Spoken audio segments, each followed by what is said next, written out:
Hey, Soca Sunday. 2 minutes past the hour. 24th of May. Let's go.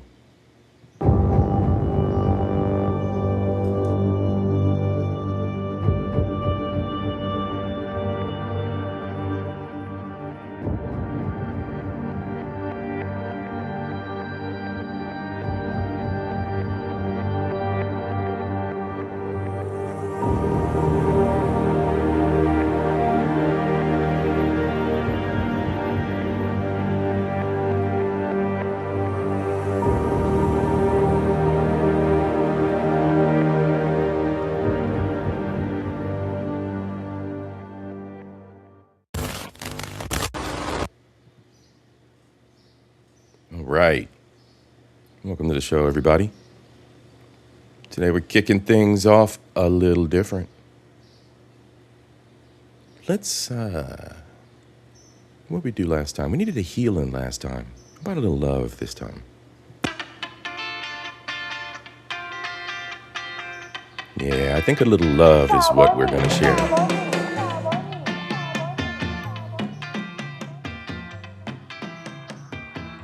This is part 2 of A New Day.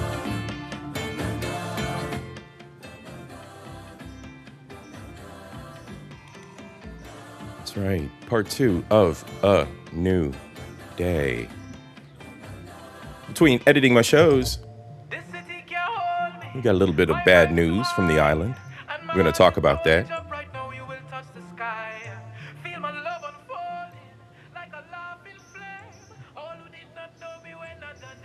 And then we got a couple other stories from across the Caribbean. And then to wind up the show, the main event, part 2 of the bloodiest year on the island. In the meantime, ladies and gentlemen, feel the love in the air. We need it. We need love. Let's go.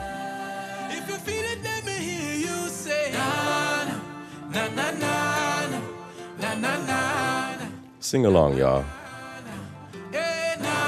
Let's go.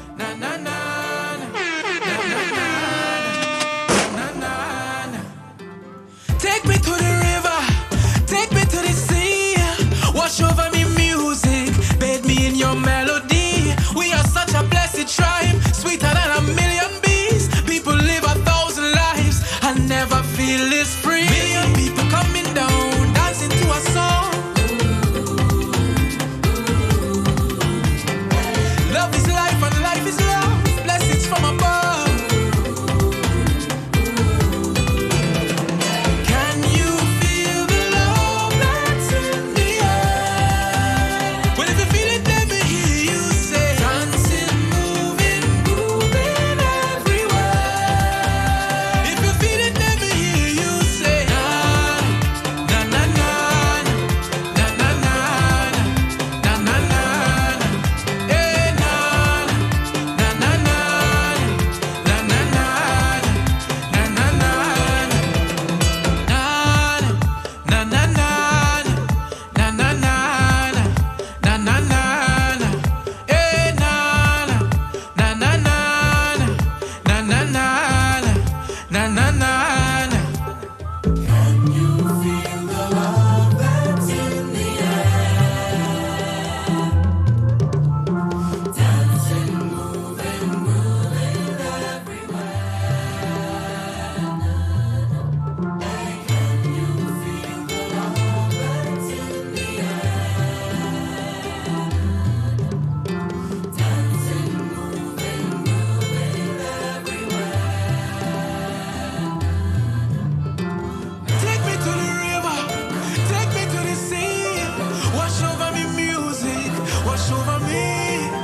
Take me to the river, take me to the river.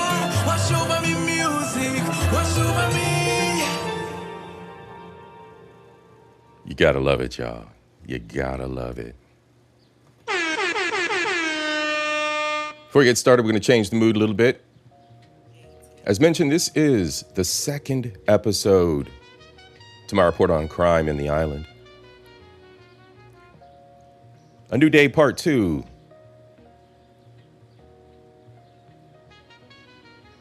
But sadly, this time we are paying a small tribute to a young lady who lost her life prematurely, Miss Joy St. Omer. Miss Omer was involved in a romantic relationship that went sideways, resulting in the loss of her life. As mentioned, we also have another Romeo and Juliet story to discuss. More crime. Crime on the islands. First and foremost, ladies and gentlemen, viewer discretion is advised. I follow that up by saying, nothing is true and everything is permitted. Nothing is true and what does CIP mean by that statement? Nothing is true and everything is permitted. We have choice. We are not slaves. Slaves were once not permitted to learn, not to be educated, not to use $1,000 devices that they have in their pockets, to do research. We have choice. We are no longer slaves. Slaves of any race or creed. As we know, slavery is worldwide. Nothing is true and everything is permitted. You are permitted to do anything you so choose. I also say to my subscribers, my friends, my family, my fraternity, seek knowledge and evolve. Seek knowledge and evolve. The slaves were not permitted to seek knowledge and evolve. If you seek knowledge, if you read, you gain knowledge, and then you gain new perspective so that those in power can't play tricks on you. See, the slave owners didn't want people learning anything because they could play tricks on them. Seek knowledge and evolve, my friends. The world around us is not an absolute reality. Not the vloggers, not the bloggers, not CIP is an absolute reality. Nothing I say is absolute. The world around us is not an absolute reality. From parents to politicians, we are misguided. The world around us is not absolute. Your reality is what you choose to explore. What you limit yourself to is your own responsibility. It's your fault. You have to be accountable for the fact that you did not gain knowledge. Choose wisely. Choose wisely as you lead yourself through life. With those choices, there are two themes in our lives on the island, in our lives in America. As you know, your boy CIP so affectionately calls himself a half-tether. I'm half-tethered to America, half-tethered to the island of St. Lucia by lineage. And I embrace both cultures wholeheartedly to the best of my knowledge and ability. But one thing stands true in all of humanity. We have choice. We can choose our sexual mates. We can choose who we breed with, who we allow to intermingle with our DNA. We choose to participate in political theater. No one holds a gun to anyone's head and says, you will be a politician. People choose the life of law and litigation. A life surrounded by policy and bureaucracy. They choose to excel and elevate in political theater. They govern the safety, security, and sovereignty of the nation. This is a choice these people so boldly make and declare. From parentage to parliamentary rule, ladies and gentlemen, you hold one of the most important positions on this earth. From parentage to parliamentary rule. From parentage, being a parent, to governing your society. two of the most important and honorable positions on earth. And when you fail, your boy CIP will be on your neck. All bets are off. What I mean by that is, this channel's not built to comfort anyone. I've never built this channel to comfort one. I've never rehearsed a narrative. I've never been politically convenient and talk about things that you've heard other pundits and other YouTubers just repeat over and over and over again. But I'm going to be clear about one thing today, right? This afternoon, this evening, depending on when you're catching my show. Domestic violence against women is real. It's devastating. It destroys lives, families, and futures. Women who suffer these abuses deserve protection, justice, and society willing. Empathy, right? We all have empathy. Should. We should be willing to confront this honestly and seriously. I find too many people in certain social spaces find life to be absolutely hilarious. I think to a degree, I have a show that addresses them, the eugenics episodes. They may want to reevaluate their place in life. These discussions need to be dealt with seriously and honestly. From parentage to government, honestly. First sentence, this is not a channel built to comfort people. So my honesty is, I'm going to say it again, from parentage to parliamentary rule, all bets are off. It is parents who birth these beasts that commit these crimes. It is parents who birth the uninformed, unintelligent, unwise individuals who find themselves in these situations. It is parliamentary rule, the law, that doesn't properly punish these beasts. There are no redeeming values in humanity that has already performed a violation. A dog that has tasted blood must be put down.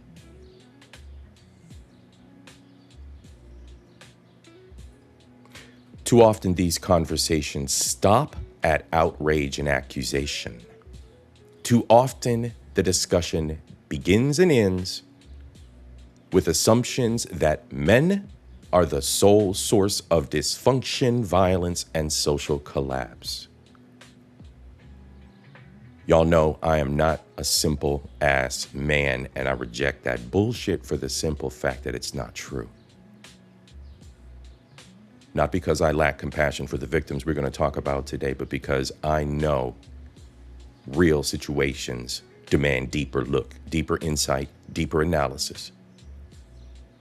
I'm not here to pander. Here's an absolutely gorgeous woman on his thumbnail right now.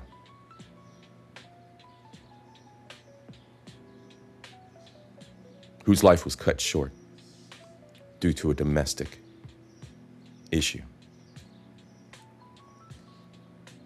15 minutes before I sat down to prepare for this show, I received an update regarding this beautiful woman's life and the pattern that led up to her abuser finally ending her life. We're going to talk about that chain of events as well. But I want you to remember, I'm not here to pander to your feelings. I am not here to pander to your feelings. I have full compassion and empathy for the families of the victim. The victim should have never gone through what she went through. But I'm not here to pander to your feelings. This is not a channel of feelings. This is a channel of logic, honesty. And because I'm off the beaten path from celebrating the Caribbean to discussing these vile events, I'm going to do it seriously. Not here to perform some ceremonial memorial. While sitting around and ignoring with apathy what you people constantly ignore with apathy, the behaviors and cultural failures that produce these crimes and tragedies in the first place. All bets are off with parentage and parliamentary rule. If you are a parent that harbors guilt for the fact that you are inadequate, show yourself out now, because you have a target on your back.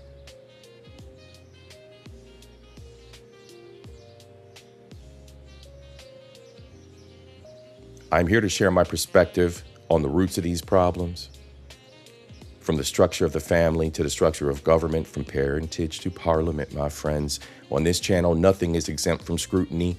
No ideal, no institution, no man, no woman, and in some cases, not God himself, but I have a different relationship with my God.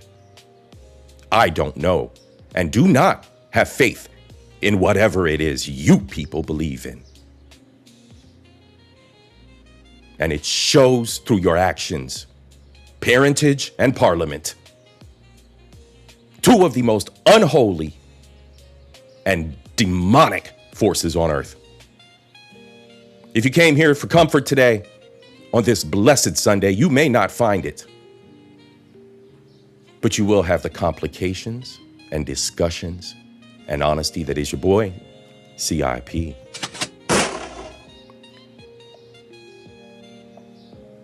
These are uncomfortable truths, ladies and gentlemen. Bonjour. Welcome to the show.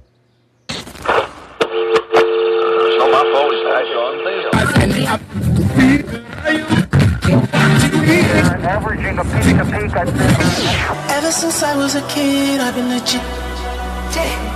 If I was you, I would cut up my wrist. Gender-based violence is a huge issue and it needs a wide, multifaceted approach. But I think two of the main things that we really do need to do are ask our lawmakers to add in a femicide law and the consequences that come with that law, so that we can specifically target femicide and gender-based violence and the killing of women based on their gender. And in addition to that, fund crisis centers so that women have the support and the social network that they need and the social framework that they need to be able to get out of these relationships. And empathy, just empathy, and justice for joy. Gender-based violence is something that is significantly affecting us in the Caribbean. A few years ago, I said this in the St. Lucian House of Parliament. Les nous protecter femmes, nous ka sauver la vie tout monde. Which means when we protect women, we save everybody's lives. Thank you. We have buses that go around town that say this on them, but how many people are actually taking it in? Joy's murder, because it's not just her death, the murder of Joy St. Omer is a reminder that we are not on track to meeting our SDG goals 5.2, which speaks about the ending of violence against girls and women. If you'd like to read that, it's all here. This is not just a St. Lucian problem. This is a worldwide problem. It's certainly a Caribbean problem. I see people online and in communities calling for the death penalty, but I don't think that solves the issue. One of the ways that we can solve the issue is engaging our boys and men with anti-violent mindsets, rhetoric, and activities. That's the way that we solve this. There are so many of us who are scared of our partners, of our exes. There are so many women who report, and God knows the amount of us that don't report when things have happened. It's not just about calling for the death penalty. It's about actually getting to the root of the privileges that some people in our communities have and why they think it's okay to take somebody's life.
no flowers. She want to look the Rasta powers.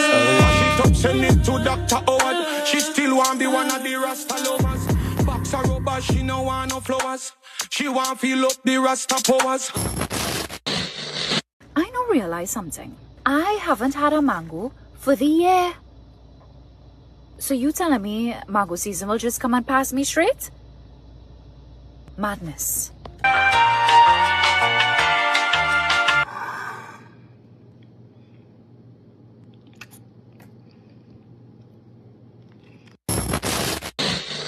Africa bongo, bongo, bago cocaté. Mélange tout dans l'assiette, riz tonton et demi-cassé. Baby, baby, je veux te voir dans le noir. Baby, baby, ne me donne pas que ça. Et ça caca yo mongo. Et ça m'a beauté ma toi la queen du Congo. Olingo yo et Kozala ya solo. Yo après minuit et Kozala moto. Et ça caca yo mongo.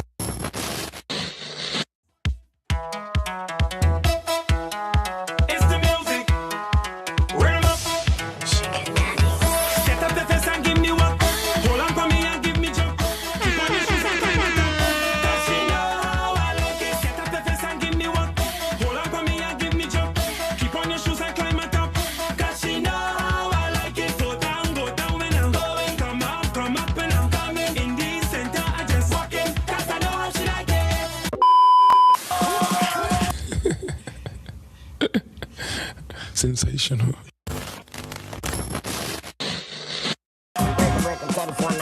This is a big truck passing.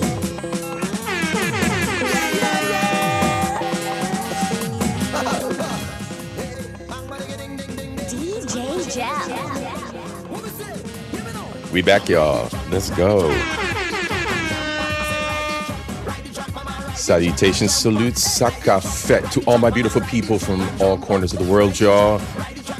Yes, that was a crazy cold open. Yes, that was a crazy monologue at the beginning. But it has to be said, with this Soca Sunday, we are looking at things a little differently. I'm going to kick off on good vibes. We're going to kick off on good vibes, but then we have a lot of business we got to get to, and that is the business of crime. All right, that is the business of crime. It's a dark topic. We have a lot to talk about. Cuzzo, I'm so glad that you are here today. And let's get done with the introductions right now while we are at it. Your boy CIP always has paperwork. I usually handle it before the introduction, before the montage. This time we're going to handle it right now, live. All right, so first and foremost, everyone, thank you so much for being here. Special thanks to our show producer, Mr. JP, all my hoes demonetized. Without you, sir, Soca Sundays would be unproduced. You have produced and you have sponsored all shows for the remainder of the 2026 season, sir. Thank you so, so much for everything that you do. And more than anything, I want to say thank you to all of my subscribers. Without you, I would be nothing. And as always, on this blessed Sunday, you know, God, don't make no mistakes. You ain't said nothing slick to a can of oil. Thank you, and I thank the good people of Nepal. You don't even know what you did, but you're brilliant anyway, because the brilliance is the best brilliance is brilliance born not from someone ignorant. and JP, sir, I appreciate you for all you have done. More money, more money, more money, yeah. More money, more dollar bill. More money, more money, more money, yeah, yeah. More dollar bill. More money, more money, more money, yeah. More money, more dollar bill.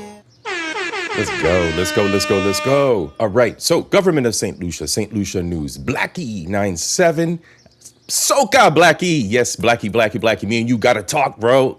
Black culture unfiltered, excuse me. Know Your Carib, Joe Geophoto, Cara Beauty, Two Saints, Chev Metivier, Lily always with the compa, always with the sexy moves.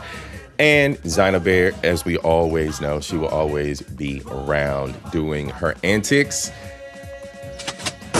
That's right. And to everyone that's in the chat, thank you so much for being here. Hit the like, subscribe if you're new. Y'all are used to the rhetoric. You hear it all the time here on the socials. It helps the creators. It helps me. It helps boost the channel. I appreciate you for doing so. It's simply a click or a double tap on the screen. Messy Michonne, sis, I see you out there. Lauren, I see you as well. Who else we got from the ladies' side? Who else we got? Let me see out here. Ladies, if I miss you, I apologize, but as always, shake something. Yeah, ladies. Gentlemen, Cuzzo, I see you. Lee, I see you. Reaper, Money, what's good? G Honda, let's go, gentlemen. What's good? Bad man, chill out. Bad man, chill out. All right. I appreciate you, each and every one of you, for being here. As always, y'all are here. Y'all are the reason why I'm here. I do this as a hobby. I love to share this time with y'all. I love to share the knowledge with y'all, the culture, the knowledge, the entertainment. Even though today we are addressing a topic that is a little bit different from the norm for Soca Sundays. We're addressing violence against women and crime in general. In the case of violence against women, we will drill down into that shortly. I do want to start with some things that are a little bit lighter, right? A little bit lighter before we actually get into the drama. Crime is down. That is a quote from our sis, Messy Michonne. Tongue in cheek as always. And yeah, exactly, sis. Crime is down on the island, right? Yeah, we're going to explore that today for sure. Man, oh man. So for perspective, here's the United States of America. I don't know what geographic area of the United States that you live in. Let's choose a very popular mecca for black people. The state of Atlanta, Georgia, or the state of Georgia, Atlanta, being a major metropolitan area within the state of Georgia. So here's a map, folks. This is what the world looks like. Flat around, choose your poison.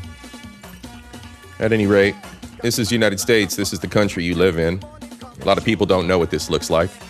A little bit of we learning today. At any rate, we're going to pick on the state of Georgia. We're going to pick on the great state of Georgia here. All right? What we're going to do is, let me show you something. Soca Sunday, why are you in Georgia? Why are you in Atlanta? Why are you talking about Atlanta? CIP?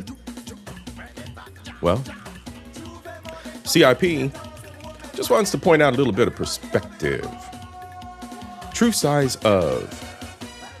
of St. Lucia versus, well, maybe the state of Georgia, and then maybe the city of Atlanta. So there we are. There we have it. In the country of St. Lucia, for comparison, the size of an actual comparison here.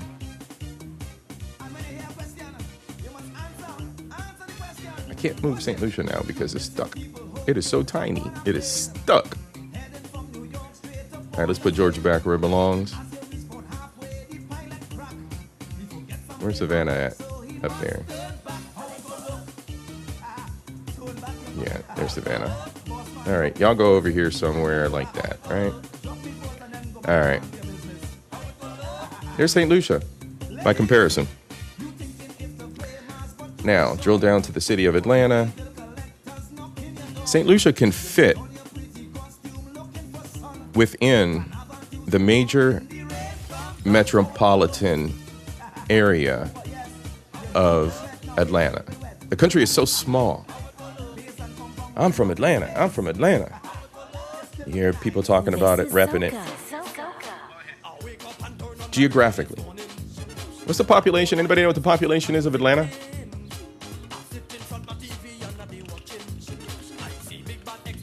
Not even just the black people.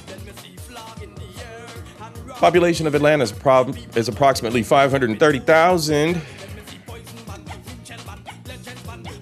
530,000 people. 500,000 people live in the city of Atlanta proper.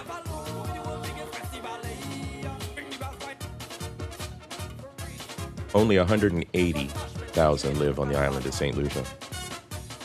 Population of women in the United States is 174 million. There are 174 million estimated women in the United States. On the island of St. Lucia, there are 92,000 women. 92,000 women on the island of St. Lucia. I did just a real tertiary ChatGPT search on the sheer variety of resources available to American women. Just support, just a general support.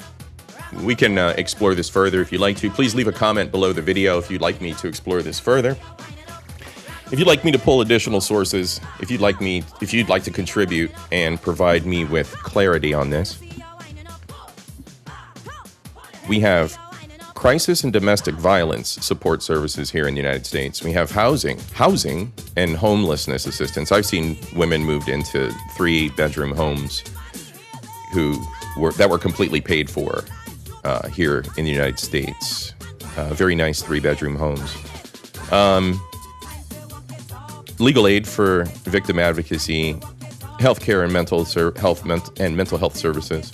Healthcare and mental health services. So not only your healthcare, but your mental health services, you can gain perspective on direction to go in to get help for. Employment, education, financial assistance. That's a big one. Employment and education assistance. Specialized support networks such as charities, race-affiliated, Black women's health imperatives, things of this sort. Shelters near you, legal aid near you, grants and financial aid near you, mental health near you, as well as specific services that are catered through religious organizations in your area. 174 million women in the United States have mobilized an absolute army of support for women that are willing to seek aid. Not to mention 24/7 confidential crisis support. This is a very, very key thing. 24/7 crisis support. And that is for the nation. That is for the entire nation. Not just the Atlanta area, but every state, city, town, nearing jurisdiction. If yours doesn't have one, jurisdictions nearby have support services. But the point still remains that there are 24-hour numbers that you can call.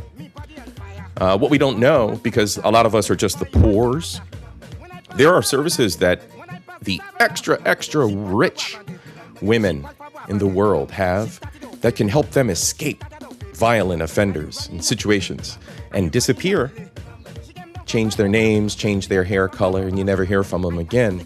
And they're safe, they're protected. There are a lot of different resources that women of privilege are born into. Again, there's a choice between having a child and not having a child. There's a choice. We're not talking about forced servitude. We're not talking about Handmaid's Tale religions and those weird things those Neanderthals do over there in those desert nations in the Middle East. We're talking about the first world, where you live, my friends here in America. You have a choice. Realizing that your life is poverty versus bringing another mouth into the equation that will also live in poverty. Those are choices.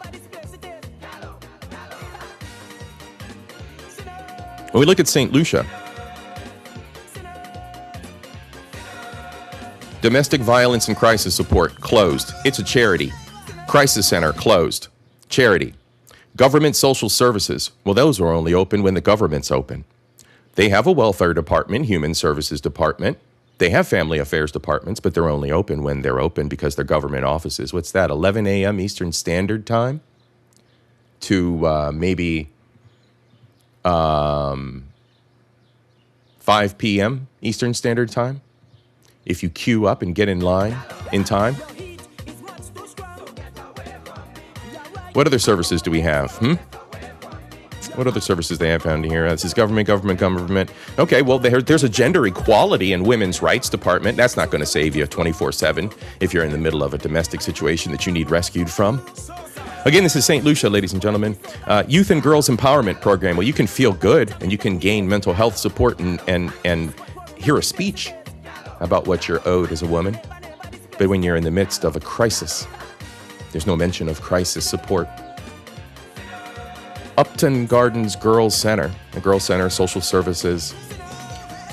There is a homeless shelter. There's a homeless shelter. There's one for the country, if you can get there. And they have a bed for you. Charity, another charity, Caribade Charity, closed. Ministry of Health, well, that's part of the government, closed. Ministry of Education, not sure what they would do in a crisis or to help you out of a situation. Closed. School Transformation Center, that has nothing at all to do with domestic issues or women's needs, closed. This is the best the ChatGPT could do for me. And that is the best I could possibly have done for doing my own research as far as what resources are available in comparison the island of St. Lucia to the nation of America. I've heard sentiment that, well, you're addressing issues that have to do with Caribbean women. What about African American women? Apparently women in the Caribbean are different than African American women.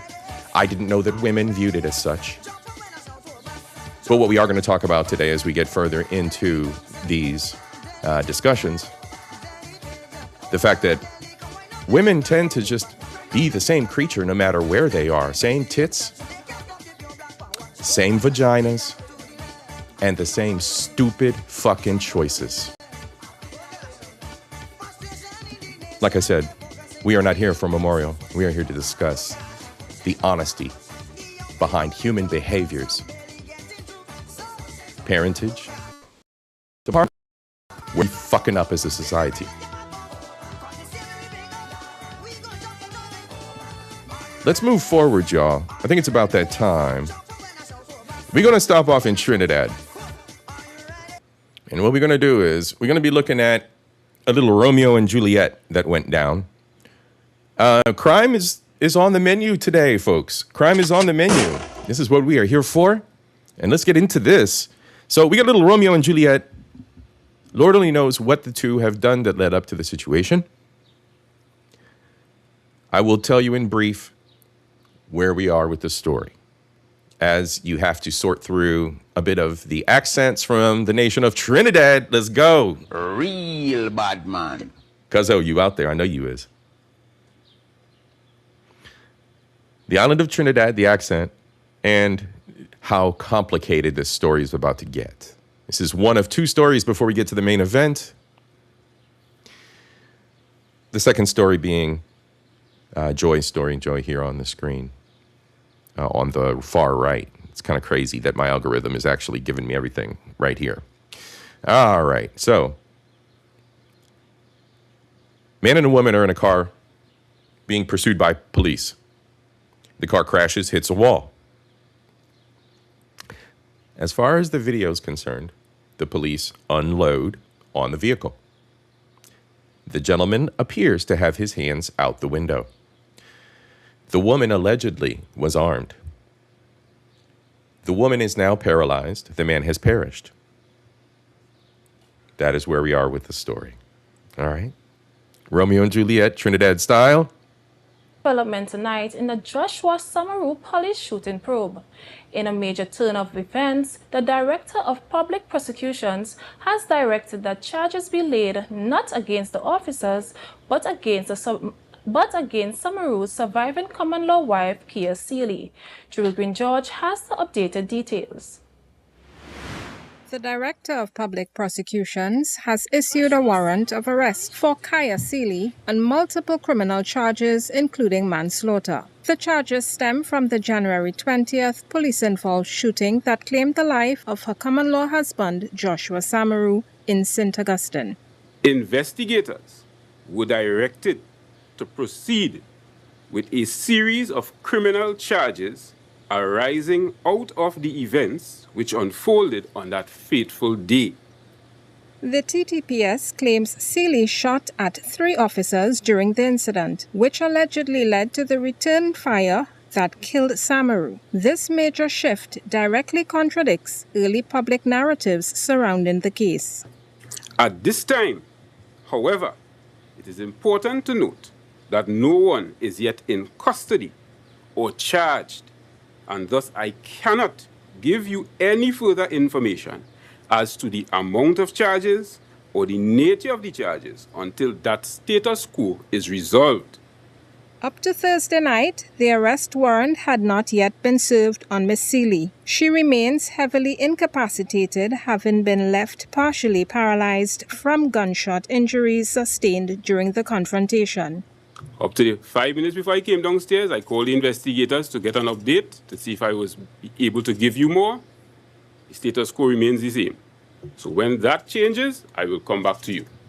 However, up to today, the Commissioner of Police had only gotten back to the public via a press release that said following a completed investigation, the legal advice from the Office of the Director of Public Prosecutions warrants have been issued for the arrest of Kyla Seeley, 24. Seeley faces 3 counts of shooting with intent to cause grievous bodily harm against police officers under the Offences Against the Person Act. Investigators also obtained a warrant accusing Seeley of manslaughter, alleging she unlawfully killed Joshua Samaru during the incident, along with other related charges. The case continues to spark heavy debate as investigators move to resolve the status of the warrants. For Tobago Updates Television News, I'm Jewel Green George. Wow. Exactly, Jay Walker. Sis, how you doing, by the way, sis? Not sure if I shouted you out earlier. Yes. Wow. That face. Wow. Like I said, Romeo and Juliet, Trinidad style. Surveillance video. I have the surveillance video. As always, everyone, viewer discretion is advised. In the islands, things are very sketchily censored from time to time. So you will see things that can be disturbing, as always. And when we get to the untold stories section, right? The following content may contain graphic or violent imagery. So throughout the entire afternoon, ladies and gentlemen, viewer discretion is advised. Peace, fam. How you doing, Kofa? Today is Crime on the Island. It's a little bit of a different Soca Sunday. So do ask that all my subscribers hit the like. Support the show as always.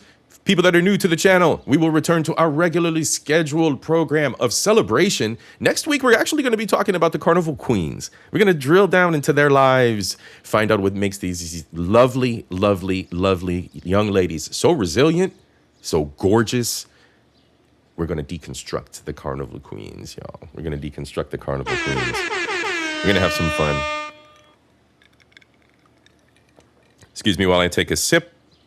All right. So what do we have here? We're going to keep it moving because we got a lot. We got a lot this afternoon. Video showing the police shooting after the crash, the Joshua Samaru case. This is the actual video again. It's blurred due to YouTube guidelines and only because of YouTube guidelines. Viewer discretion is advised. This is the couple in the white little hatchback Honda here as it comes around the corner and then hits the gutter and the wall, the retaining wall there. Now, on the left-hand side, they have a freeze frame. You can see clearly that Joshua had his hands out the window there. You can see his face, you can see his shirt, you can see his 2 arms out the window. There's no audio, by the way, here, so I'll narrate. And as soon as the police jumped out, they immediately opened fire. Now, the one thing that I did see that looked extremely suspicious, and, you know, this is all alleged, of course. They are alleging that the beautiful young lady who was in the passenger seat, this is over in the islands, so the arrangement of driver to passenger is reversed to the United States. The boy was driving. Jacob was driving. His hands were out the window, clearly. And they opened fire. That, first and foremost, is very curious. Secondly, I believe we can kind of see it in this video. At the 3 time, officers during the incident. I'm going to mute that. At the time that the police approached the vehicle, things don't look too good. I'm not sure what the hell is going on. But as soon as the police approached the vehicle, if you look at the back window of the vehicle, let's see if this is the one that's in motion. If you look at the back window of that vehicle, that glass looks like somebody busted it out from the inside. Did you see that? Glass don't... If you throw a rock out a window, glass doesn't break towards you. Glass shatters out. I'm just saying, I don't know what went on. I wasn't there. But no weapon was recovered. Let's move on. No weapon was recovered. No mention of a weapon. No police photo of a weapon. No mention of a weapon. I'm not a lawyer. But again, everything is alleged by the police. I'm not going to read this because it's very, very, very heart-wrenching and disturbing.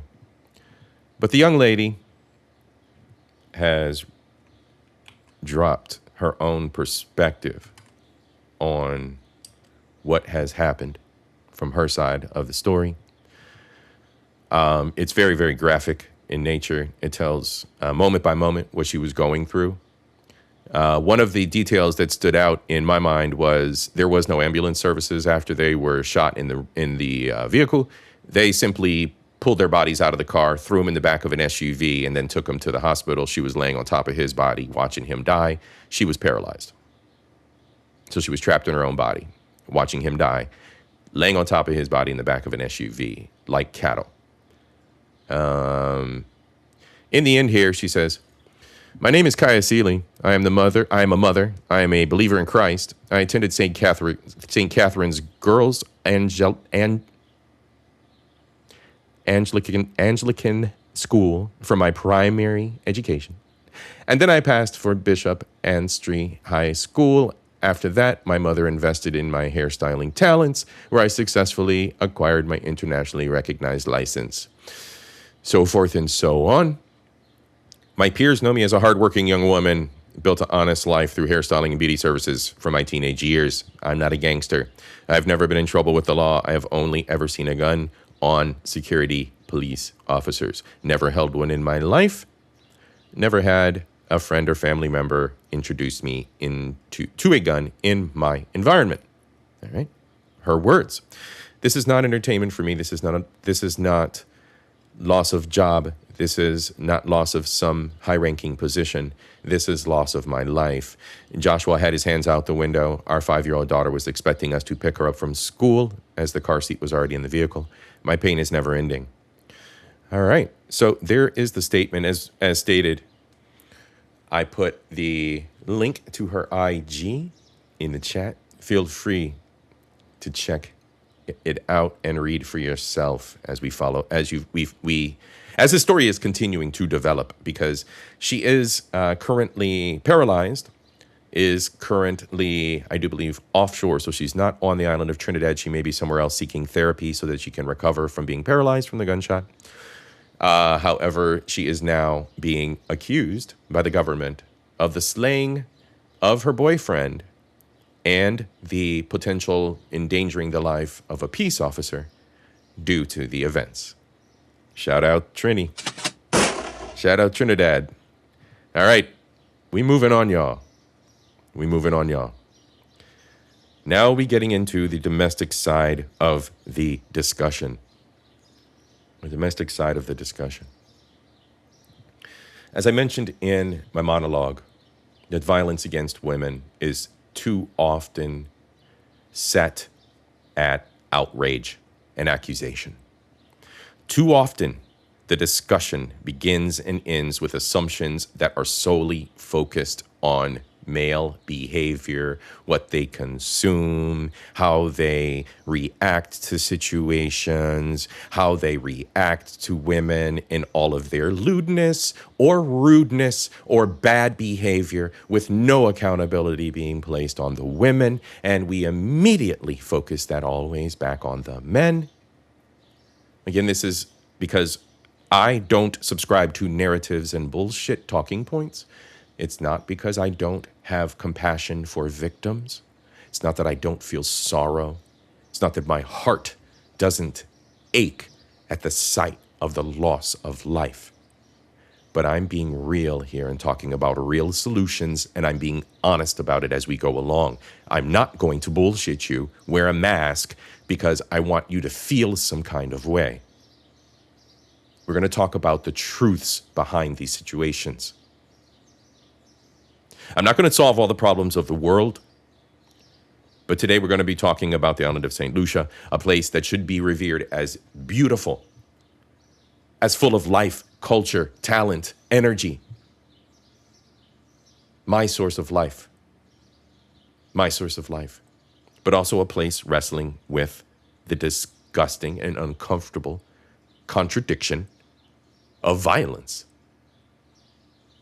We're going to start with domestic, then we're going to get into an overarching narrative as we go into the bloodiest year, part 2 on the island.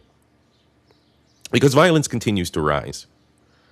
We fete, we celebrate all of that resilience and culture.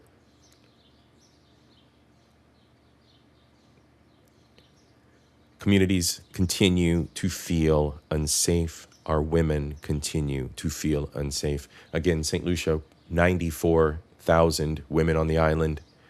America, 174 million. 174 million. So when we discuss violence, domestic violence, violence against the weaker, inherently weaker, because they are weaker sex, they are not our equal, gentlemen. This is unacceptable. This is unacceptable. Human beings have always had a strange attraction to danger.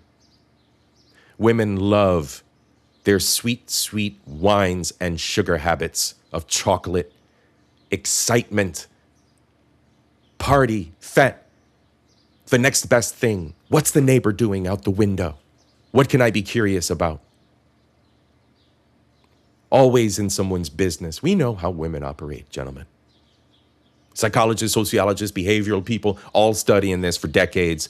They've discounted it because most of them were men in the field at the time. But the logic, the learning still remains. The lessons are there. The behaviors are there.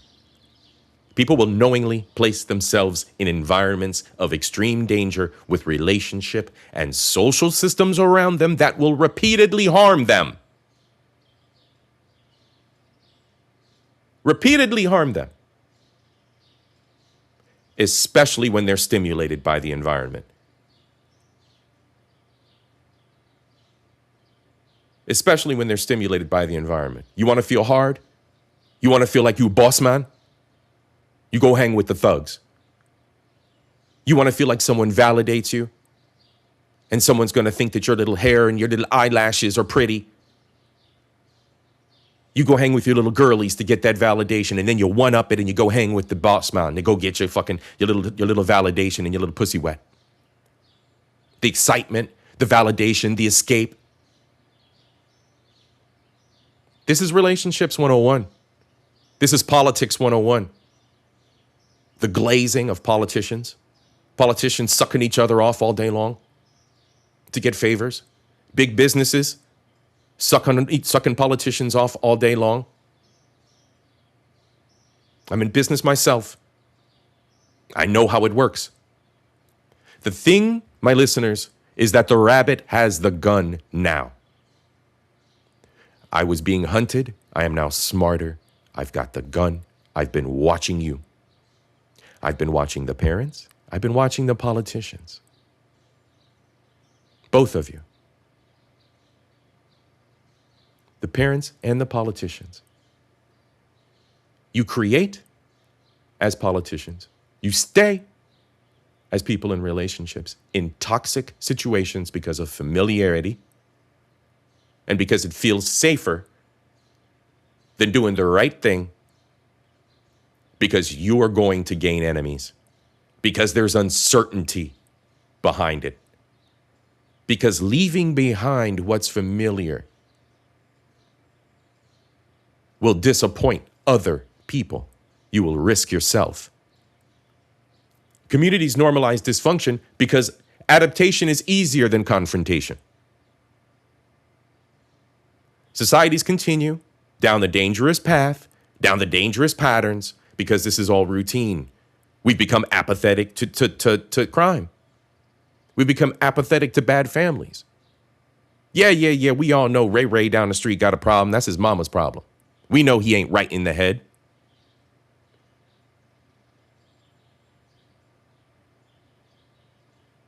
Apathy. It's not my problem. Why are you telling me to watch what's going on in somebody else's home? I've heard that once. I've heard that 1,000 times. Why are you telling me to worry about what's going on in someone else's home? Well, aren't you going to have a child one day that could potentially be harmed by what's going on in someone else's home? Because I doubt you're a good parent. I doubt you are capable enough of protecting your child, because most don't bother to.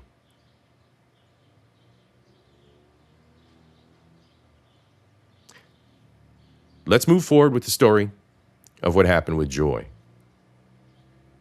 Again, I'm not here to coddle your feelings and make you feel better about what you're going to hear and what you're going to see today. I'm simply here to lay out the honest discussion. Let's go. Grief and hopelessness consumed the family of 24-year-old Joy St. Omer, the young mother gunned down on Wednesday, May 21st, 2026, as they condemned what they describe as a criminal justice system that failed to protect their loved one. All I could say, the justice system, 0 out of 10, failed big time on multiple counts. They could have done something, but these officers, good for nothing. Grieving relatives spoke of the despair the young woman carried, saying she lived in fear and believed death could come for her at any moment, as her pursuit of justice became an uphill battle with little hope of a positive outcome. So she had warnings that death could come to her at any moment. Keep that in mind, my friends. Now, this is no indictment against the state of the systems on the island. Again, I showed you what resources, social services, closed. No 24-hour helpline for these victims, for these women, to whatever the scale of the violation was that they are experiencing, okay?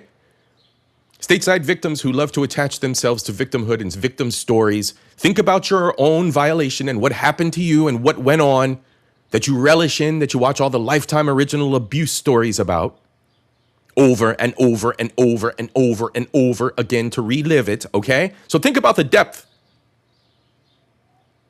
and the fact that you had a 24-hour helpline or a friend to call that could get you out of this situation, not living in what someone could call a third world country with services closed.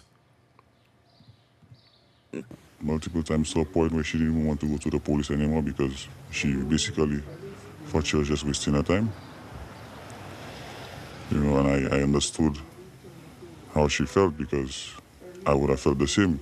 You asking for help, you're asking for something to be done, and everybody just giving you the same story. They'll call you, they'll do this, they'll do that. And she had already known that's how it would have ended, because she couldn't have done anything, and she wouldn't have chosen violence.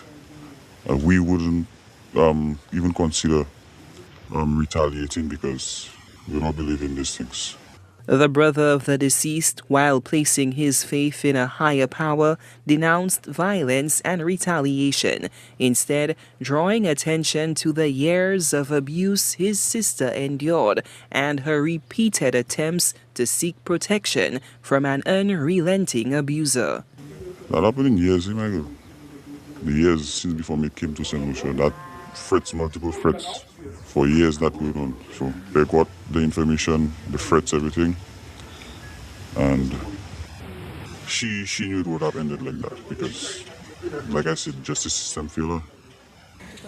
A chilling account of the vicious gun attack circulated among residents, with one man recounting the harrowing ordeal to the media on Thursday morning. They blocked the young woman up in the corner up there, where the police standing there, and they blew a couple shots behind her.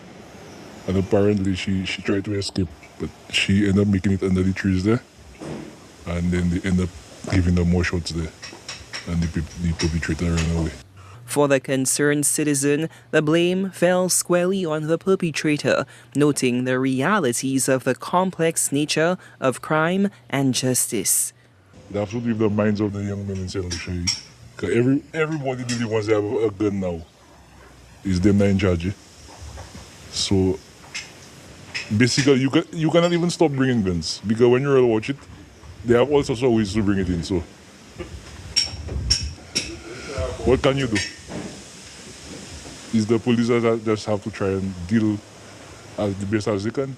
Do you have faith in the police? Of course you must have faith in the police. If you don't have faith in the police, then we should just close down St. Lucia and travel. Everybody move in St. Lucia, we have to have faith in the police. You understand? Do you think they're doing enough? Of course, everybody. Well, remember the police is a job they have, so you can only do as much as you can. You understand?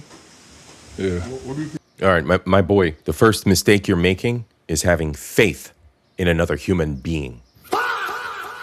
We don't do that here. Fuck humans. My friend, it's merit. You already showed me that the woman had called and reached out for assistance. The woman's not here any longer. We're here discussing this. Apparently, the police failed. And you're going to tell me you have faith in the police. Again, parentage in Parliament. Under Parliament falls the law. Who supports the law? The police. It seems to me the police are shit, my friend. Fuck the police in particular. You hear? Think about a situation like this. What is happening? Well, boy. Really and truly, the young men in St. Lucia really have to try and, boy, I don't know. They have to try and buckle up and do something. The murder of Joy St. Omer pushed the island's homicide toll to 34 so far in 2026. The victim's brother ended with a pointed message to society. I hope they use her as an example to take threats serious and the justice system pull up the socks and take threats seriously, because that's not the first time that happened in St. Lucia. To me, the last serious case I remember was Alana. Yes, so I hope. We're going to talk about the justice system, and we're going to follow a pattern with the justice system as we get into the bloodiest year on the island. Certain people within the justice system have elevated themselves to higher roles. And I'm curious as to why situations like this weren't addressed back then. We'll talk about it. They use that as an example. Unfortunately, I wish it wasn't her, but I hope they take it and use it as an example to straighten out things, to be honest. Salute HTS News Force. Thank you very much for the wonderful report. All right. Next up, we keeping it moving. Prime Minister has words. He ran his mouth regarding this situation. Let's hear if this is worth anything. Prime Minister Philip J. Pierre is speaking out against the heartbreaking cycle of... Now remember, this isn't just Joy. There's 94 other thousand women who are concerned with this as well. So let's hear what the appeal is to the rest of the island from the Prime Minister. Violence in St. Lucia following the killing of Joy St. Omer in Marigot. According to the Royal St. Lucia Police Force, 24-year-old mother Joy St. Omer was found dead with multiple gunshot wounds in the driver's seat of a vehicle in Marigot on the evening of Wednesday, May 20th, 2026. In a statement following the homicide, Prime Minister Pierre expressed deep distress over the act of violence that has left a young child without a mother. He extended condolences on behalf of the government, noting the profound pain felt by the victim's family. I'm deeply saddened and disturbed by the tragic loss of Joy Santoma, whose life was taken in an act of violence yesterday. This is a heartbreaking situation, which is ever more painful for the family, loved ones, and the young child left behind. On behalf of the government of St. Lucia and the people of St. Lucia, I extend sincere condolences to all who are grieving at this devastating loss. Too often, disagreements and emotional pain end in violence when they should end in conversation, dialogue, understanding, and peaceful resolution. No disagreement should end in violence. We must learn to talk to each other, seek help, walk away when necessary, and resolve conflict without violence. The Prime Minister.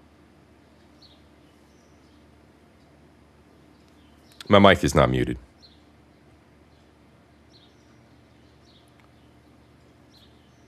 I'm slowly losing respect for that human. I didn't ask.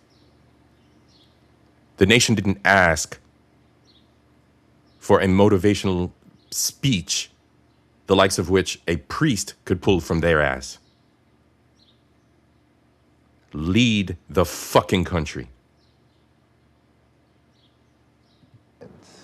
The Prime Minister's comments come amid intense public debate regarding the justice system after it was revealed the suspect, who was reportedly her estranged husband, was out on bail at the time of the killing.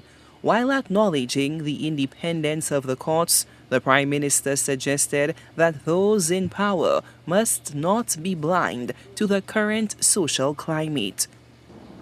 Acts of violence must be met with accountability and justice, because no family should have to endure that kind of pain. Ladies and gentlemen, keep in mind what he is saying. A woman has lost her life by gunfire. Acts of violence must be punished, okay? Acts of violence must be punished. There's an update to this story shortly before the show kicked off. I received an update in my algorithm regarding this story. This man just ended this woman's life. Let's see where this story's led as of today. We respect the separation of powers, but we hope that the people who take these decisions are not mute to what's happening in the society generally. Looking ahead, the Prime Minister committed to strengthening the state's pillars of prevention and rehabilitation. He also issued a direct appeal to the nation's opinion shapers to handle the sensitive case with care and requested immediate emotional support for the grieving family. And we call on the social services to provide the emotional support and the counseling that is necessary during this time. Once again, condolences to the family of the deceased, Miss Joy Santoma. The Prime Minister reiterated that every St. Lucian deserves to feel safe as the Major Crimes Unit continues its investigation into the matter. Yeah, I'm not impressed with what he's got to say. All right, we're going to skip forward. I was going to talk about words from the Equity Minister. I add my voice. This is the Minister of Equity, Labor, Gender, Elderly, Social Justice, and Consumer Welfare. 1, 2, 3, 4, 5, 6 different departments under one woman. I'll be damned if you give me a job where I'm working 6 different departments at once. That's a $200,000 a year director job. And I know she ain't making that. I wanted to just point that out. More bullshit from this fucking government. I know you hear me, St. Lucia. Stop being so fucking apathetic about this shit. This is ignorance. Let's move forward. Right before I decided to drop this show, right before the show dropped, I decided to hit the algorithm real quick, do a quick run through, make sure I wasn't missing anything. And here's our boy, Jamaica First Country First. Jamaica First Country First made his first debut as a friend of the show last episode of Soca Sunday. Last episode of Soca Sunday was part 1 of my crime special.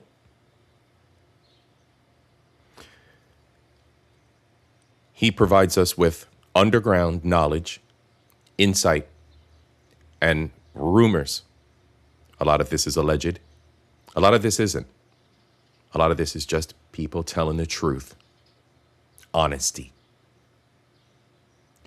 In the case of Miss Joy St. Omer, a convenient, so shall we call it, a convenient truth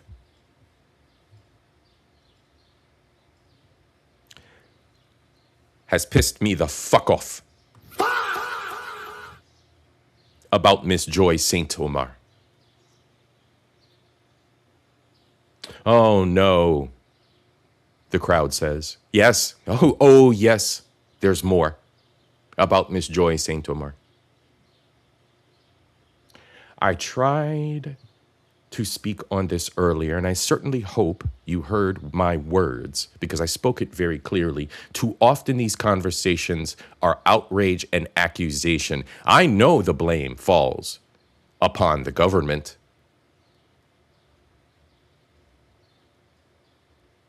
I'm going to look at and examine the individuals and the parentage, the cause, the root cause of this shit. The beast that took her life should be examined. His parents should be examined. The ridiculous nature, as you will see, of this woman should be examined, as should the lack of accountability her parents should have instilled in her. Remember, I'm not here to make you feel good or kumbaya. There is respect for the fallen, and that's where it stops. Because this shit continues to go on. Let's hear what is being stirred up from the rumor mill.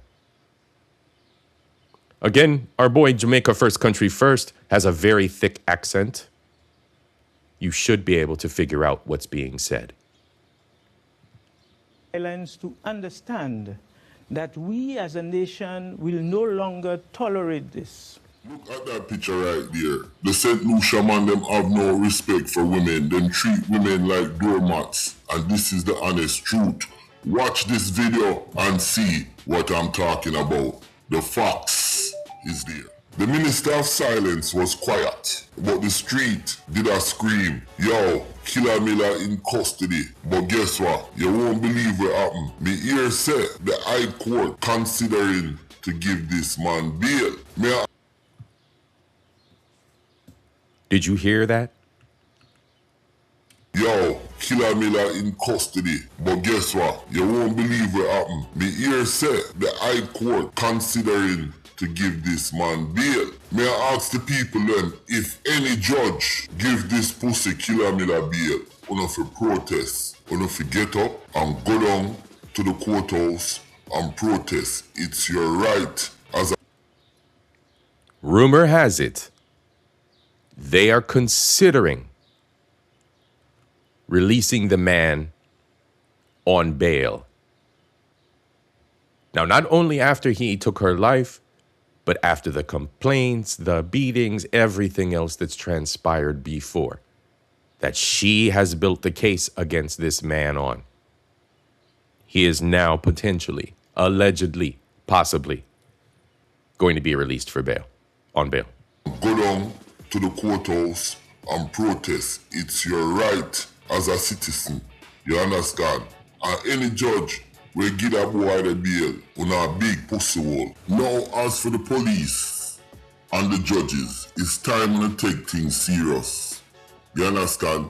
This isn't no street thing, you know.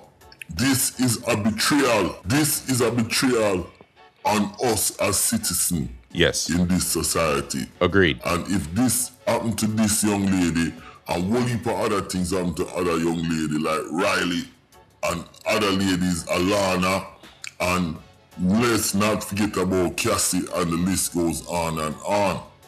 So this is a betrayal, and we want the police them step up. Me I go play a clip of a man in England we know, Killer Miller. And after me play the clip, I'm going to come back. And me I go talk a little bit about the clip. And then me I go talk about other things that's developing in this case. And certain things where me know, you understand, where the street intel I give me. Market Road used to do Melneck the same thing too. From, you understand? What you're hearing is the gentleman, the assailant, passing the death threat to her.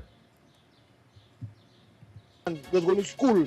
The man have a demon inside of him. I know Primus. Nobody can tell me nothing about that man. You understand? Let me tell you where Joy go wrong. Joy should have never gone back.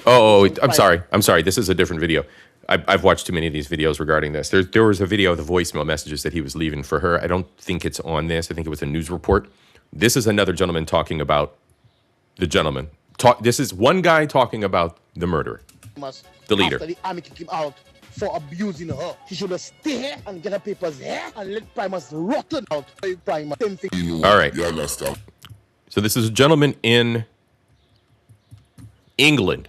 Now, why is CIP talking about a gentleman in England? Why is Countryman talking about somebody in England? Let's listen again. Something about England. Why is England in the mix when it comes to Joy and this man and the island of St. Lucia? Why is England? A little bit about the clip, and then never talk about other things that's developing in this case, and certain things where me know, you understand, where the street intel I give me. Market Road used to do Melneck the same thing too. From, you understand? Was going to school. The man have a demon inside of him. I know Primus. Nobody can tell me nothing about that man. You understand? Let me tell you where Joy go wrong. Joy should have never gone back to St. Lucia with Primus after the army kicked him out for abusing her. She should have stayed here and get her papers here and let Primus rotten in St. Lucia. Oh, so after he abused her, she left St. Lucia for England because she knew he was abusive. Oh, I get it now. So she escaped her abuser. She went to a new country, a first world country that has resources. A whole new country, a whole new life. Away from what was torturing her. I get it. Okay. All right. So she left. Wait. She's dead now. What? What? Oh, I get it. Let's hear this. She should have never gone back to St. Lucia with Primus after the army kicked him out for abusing her. She should have stayed here and get her papers here and let Primus rotten in St. Lucia. One thing I'm gonna say, this man that is talking, why didn't he step in from day one and try and help the young lady? Countryman. Oh shit! You're a friend of the show. But you're not a stupid man. Countryman, I'm addressing you directly, sir. Have you ever tried to stop a sugar-infused woman who is driven by her lust for a man? Have you ever tried to talk a woman down from an irrational decision driven by her estrogen and feelings. Have you ever in life attempted to negotiate with a woman who is being irrational in any way, shape, or form? My friend, it sounds to me as if you may be a tad bit inexperienced, my friend. Those words should have never leaked from your lips. You should have never thought to say that. Men can only help and assist those willing to be assisted. The woman helped herself by leaving the country of her violation, of her violator, escaping. There are women who would love to be rescued from their situation, who are waiting for assistance. This woman had a ticket, took the plane trip, and escaped. And you're telling me someone should have talked sense into this woman? Choice, my friend. Countryman, choice.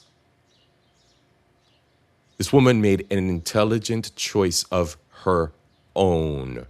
If her parents allowed her to live a spoiled life of flagrant privilege in whatever imaginary princess world she lived in, so be it. This is a 20-something-year-old woman. We will not coddle adults as children. She made a choice. That man wasn't going to save her. You hear the passion in that man's voice? He wasn't going to save her. He probably already advised the woman. Come on, bro. Use your brain, bro. Respectfully, use your brain. She should have stayed here and get her papers here and let Primus rotten in St. Lucia. One thing I'm gonna say, this man that is talking, why didn't he step in from day one and try and help the young lady? He's saying the young lady was in England with Killer Miller, bottom feeder Killer Miller, and she went back to St. Lucia because she loved him.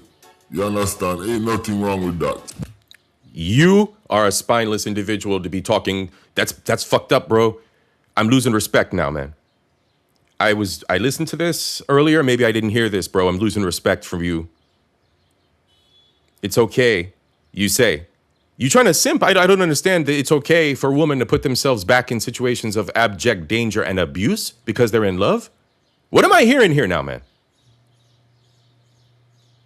And he was sent back to Lucia, but she followed him back down there. Okay, all right. Which was good. Same thing, bro. Same thing, cuzzo, right? Same thing. She should have just stayed, let the man go back home and rot. But you don't understand, it's the father of the child. Okay. I don't understand. I don't understand at all. You're absolutely right. A fist to the face, thrown downstairs. Women I know are deaf in one ear, blind in one eye because of abuses. But I don't understand how you women love. I don't, as a man, as a human, I don't understand physical violence and pain. That, mind you, as a man, I'm objectively always being confronted with because I interact with other men. But I don't understand this love that these women feel for these men that is so overriding, they would put themselves back in a situation of abject failure, damnation, and death.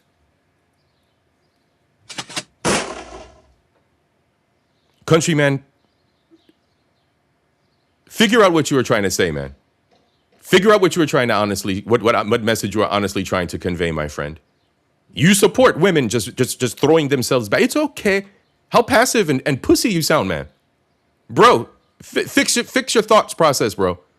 Maybe edit the video and drop it again. Stay here and get her papers here and let Primus rotten in St. Lucia. One thing I'm gonna say, this man that is talking, why didn't he step in from day one and try and help the young lady?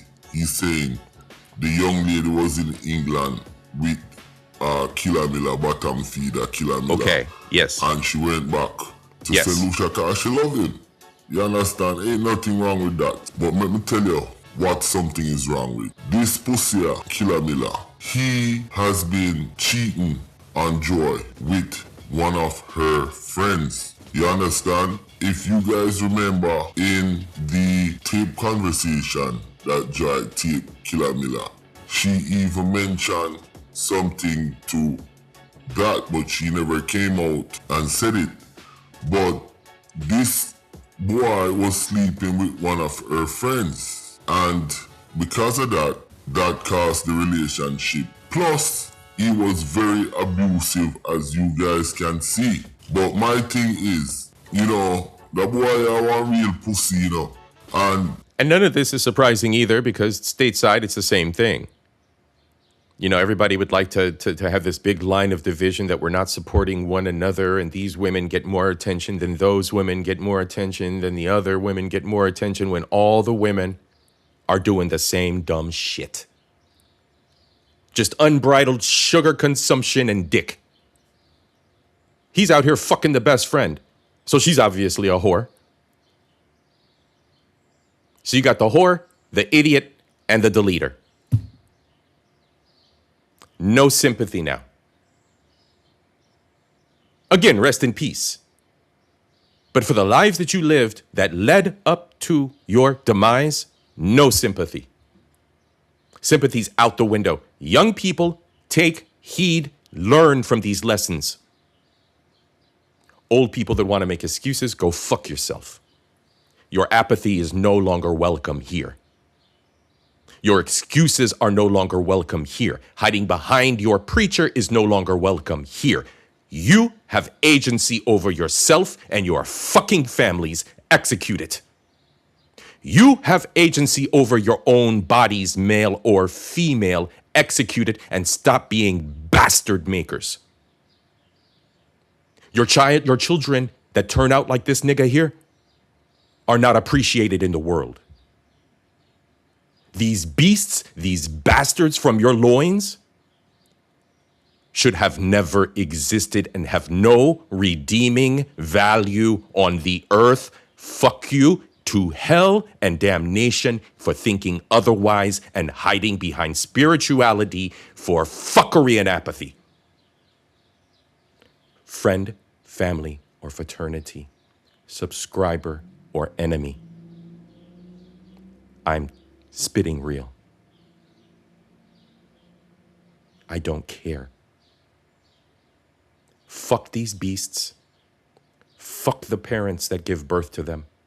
And fuck the governments that don't end their lives, and remove them from society as they are irredeemable. This man is not going to spur your country forward as the chief doctor and cancer engineer. This man is not going to spur your nation forward into exploration of outer space. Damn you for the lack of empathy for the victims, and damn you for celebrating apathy. That is where we're at as a civilization. America, the fucking island, doesn't fucking matter. You parents and you politicians are abject, demonic pieces of shit. If I was in Bardalay, sorry, I know I'm going off topic, but if me did their blood clot arc on Bardalay, he could have never come on my block. And the police, they would have to put him in a special protective custody cell. You understand? How I can be in Bardalay and me have my gangster friend them in a Bardalay, and you all gonna let a nigga like this compound range? And see, that's a whole nother thing right there. Now you making sense. Now he's making sense. A man like this would never be able to leave prison had real men been behind bars with him. A man like this would not be able to walk the street had real men surrounded him and kicked his back in the first time he thought he was going to do something to a woman. It's wood chipper. My friends, you know what wood chipper means, right? It's wood chipper for fucks like this. and it's wood chipper for fucks who want to make excuses for fucks like this to continue to exist in our society. I told you I'm not here for kumbaya today. I warned you. Viewer discretion is advised. If you don't do that, the whole on that pussy, bomba clot. They are geek to the raw. All right, he's going to break into another episode of another issue I really don't care about. We're taking a quick break. Your boy CIP needs to take a breath.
All right. We back. We back. We're going to take a quick stop at my home planet of Miku. My home planet of Miku. This is the town where it all began for your boy CIP. This is the town my dad's from.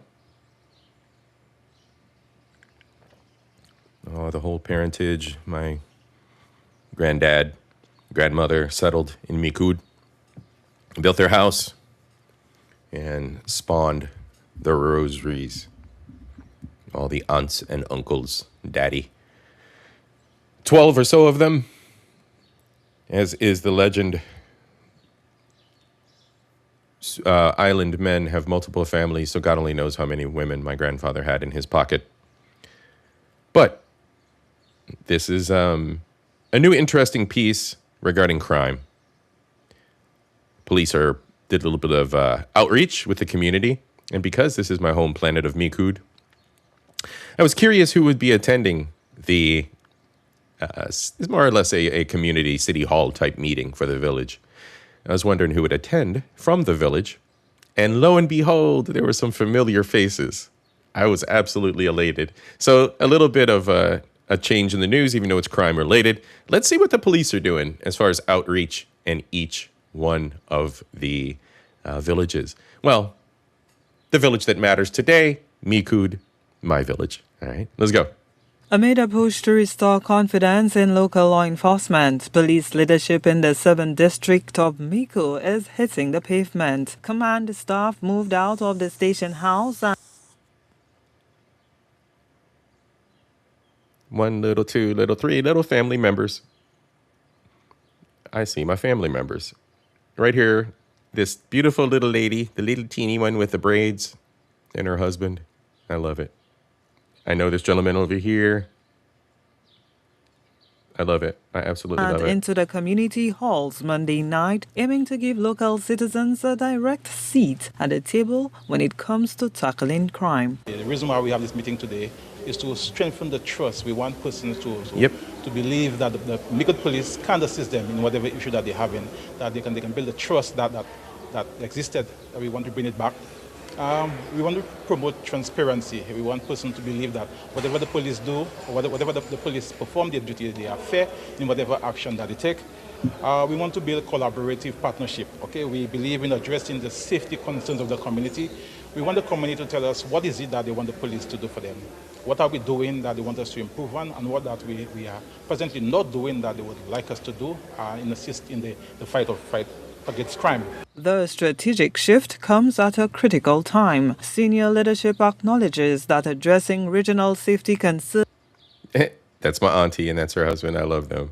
That's adorable. requires active cooperation from the very communities they protect, cutting across several southern jurisdictions to create an open channel for feedback. We hear from you directly.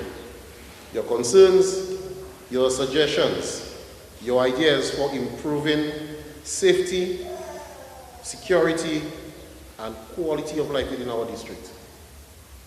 We will also provide updates on some of our current policing initiatives, procedures, and the steps that we are taking to address issues affecting our communities.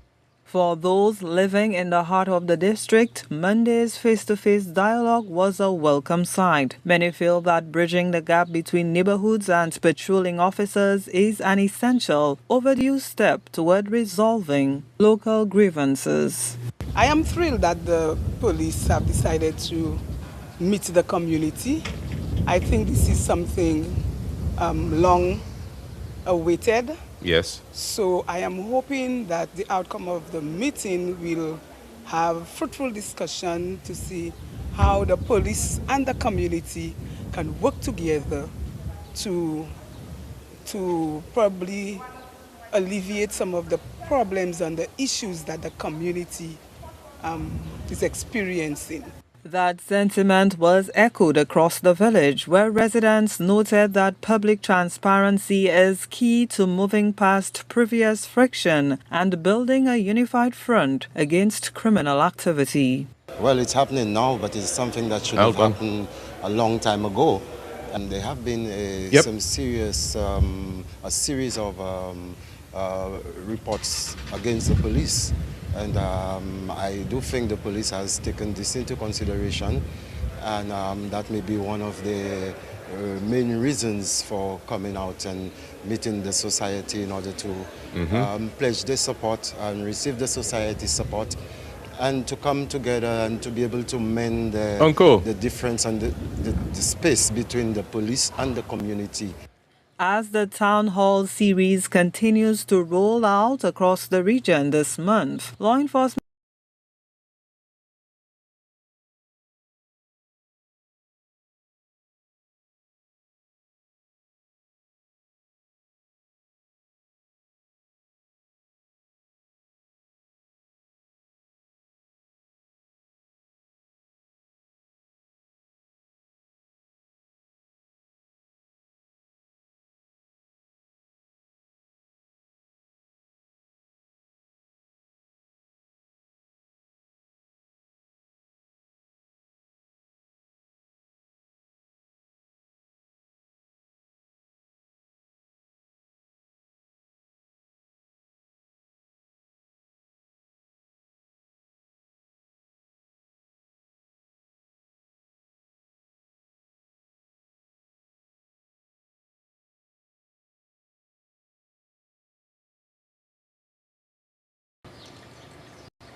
All right, sorry about that, folks. I think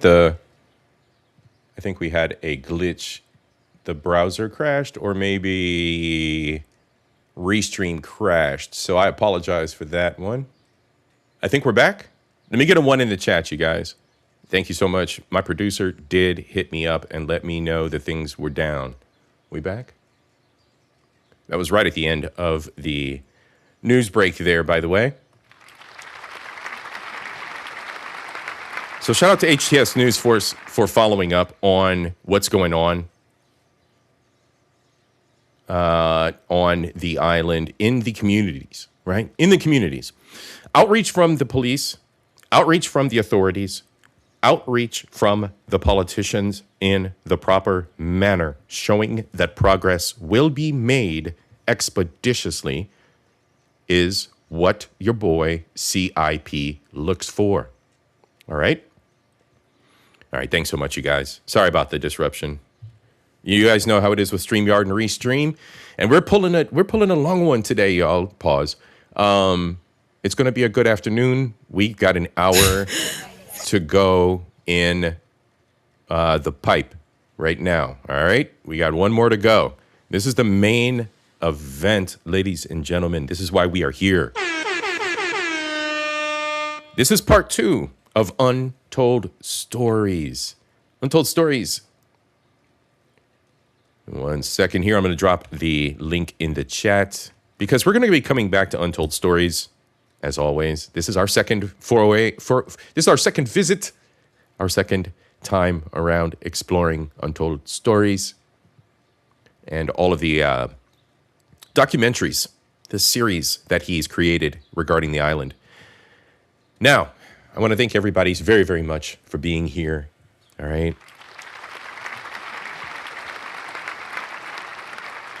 I can't do this without you. This has not been an easy topic for your boy CIP to burn through. It hasn't been an easy topic. I don't like covering these kinds of things. They always are around us. We know they exist. But we shouldn't be blind to the fact that our lives are impacted by people who do not commit and are not accountable for their peace in society, especially when they make the choice to enter the social realm and influence us by their actions, producing a child or being a shitty politician. Okay? In the future, I may come back to this topic and revisit it. I do have a show regarding redemption in the pipeline. Your boy CIP does not believe redemption can be achieved in most cases, and I'm always curious and critical when I see stories of redemption. A criminal turned a bit of a philosophical poet of sorts and religious in religion. We'll go over that one day in the future when your boy CIP is so inclined to explore crime again. Starting next week, we're going to get back into the good vibes. We're going to get back into the ladies of Carnival, our beautiful, beautiful contestants for Carnival Queen, and see what they are doing, what inspires them in life, and how their resilience builds them up. All right. He said, hey, yo, pause. I know, cuzzo. I'm on one today. We having fun. Untold Stories, ladies and gents. Untold Stories, Diaspora. These are the Untold Stories, part 2 of the bloodiest year in St. Lucian history. And I'm going to pause a little bit through the stories as there are questions, if questions pop up in the chat, of course. Leave your comments down below as well, folks, under the video. Like, subscribe if you're new, all that. Right? Let's go.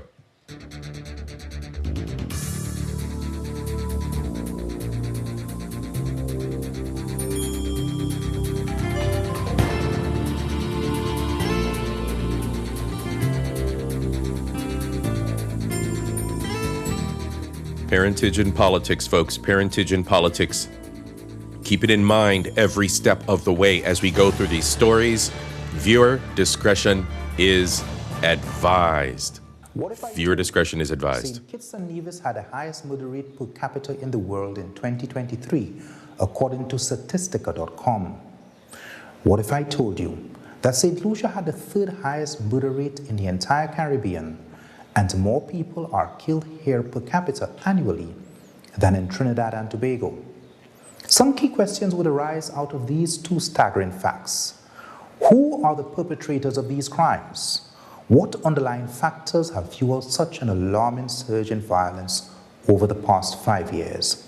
What measures, if any, is central government implementing to tackle this crisis? And perhaps most distressingly, how are these relentless and senseless killings affecting the families and communities left in their wake? In part 2 of this special Untold Stories documentary, we seek to answer these questions while recounting the deadly tragedies which made 2023 the bloodiest year in history. By May 21st, 2023, St. Lucia had already witnessed a staggering 34 homicides, with 29 victims falling to gun violence. And again, folks, this is the part 2. So we're continuing where our host left off. And before we get any further, ladies and gentlemen, your boy CIP did miss something. We do have a show sponsor this afternoon. More money, yeah. More money, more dollar bill. More money, yeah. More dollar bill. More money, yeah. More dollar bill. Your boy CIP was cooking the whole afternoon. I apologize. Cuzzo. FDNHT Trin. Cuzzo. I appreciate you, man. Your show sponsor for the afternoon, man. I appreciate you, man. This is why we are here. This is why we support one another. Every donation goes back to the channel.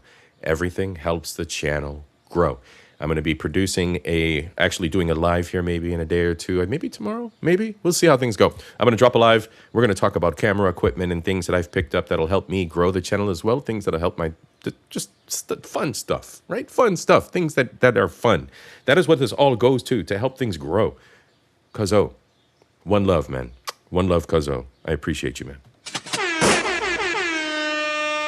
Cree, how you doing, sis? And to all the ladies that may have not gotten what they need, shake something for your boy CIP. And if you hear this song, then go and jump back. Go and shake it to the max. Let's go. Cree, how you doing, sis?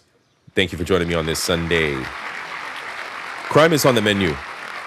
Go back and catch the replay. All right, everybody that's joining late, catch replay. Your boy CIP is approaching things a little bit different this Soca Sunday, first and foremost, because we're not on the good vibes. We are on the vibes of crime, the sadder, more impactful pieces that we ignore beyond all of the celebration and resistance and fête, all of the fun. So this is part 2, and we are on our way out of this subject matter, back into fun as we talk about the Carnival Queens next week. But the Carnival Queen contestants next week. But in the meantime, we are going to finish out tonight's episode with the history of the bloodiest year, part 2. Let's go, everybody. 2 of whom were killed by the police. Of these, 24 were suspected to be gang-related, and among the dead were 6 women. Ladies and gentlemen, again, viewer discretion is advised. Viewer discretion is advised. They are a little more graphic in the presentation of what is filmed on the news on the island. Viewer discretion is advised. The violence didn't stop there. 4 others were brutally killed by blunt force trauma. 1 was asphyxiated, and the town of Vieux-Fort alone accounted for 14 of these tragic deaths. Gandalf Adonis shared a striking resemblance to the slain rapper Tupac Shakur. Nearly everyone who knew the 43-year-old referred to him as Tupac. On Saturday, May 27, 2023, at about 2 p.m., a distressing incident unfolded in the Menard Hill area of Marshall when Tupac was fatally shot by a known assailant identified as Naeem William. An altercation between Tupac and... All right, prepare yourself, ladies and gentlemen. What we have here is husband-son syndrome. Husband-son syndrome. For those of you who are not familiar with Western terms, husband-son. A husband-son is when a woman is a single mother and she implores too much responsibility of an adult upon the shoulders of a boy that requires a man to help raise and control the male tendencies that we all have biologically. When a mother tries to do too much and has basically made a boyfriend of her son instead of letting him live his life as a man and becoming a leader unto himself. This is a chronic issue in the West. Simps, whiny men, bitch-made men are all part of this same category. It is a scourge on earth, these feminine-raised individuals. The matriarchy is a curse unto itself. We require balance of both sexes, especially in youth development. You reap what you sow, such as having shit children, these gremlins, as the lovely Messi Mashan phrases they are. These beasts that you birth from your wombs because of hubris, because of feminine hubris. You think you can control it all. You reap what you sow. You reap what you sow. So let's go back. Let's go. Tupac. Playing rapper Tupac Shakur.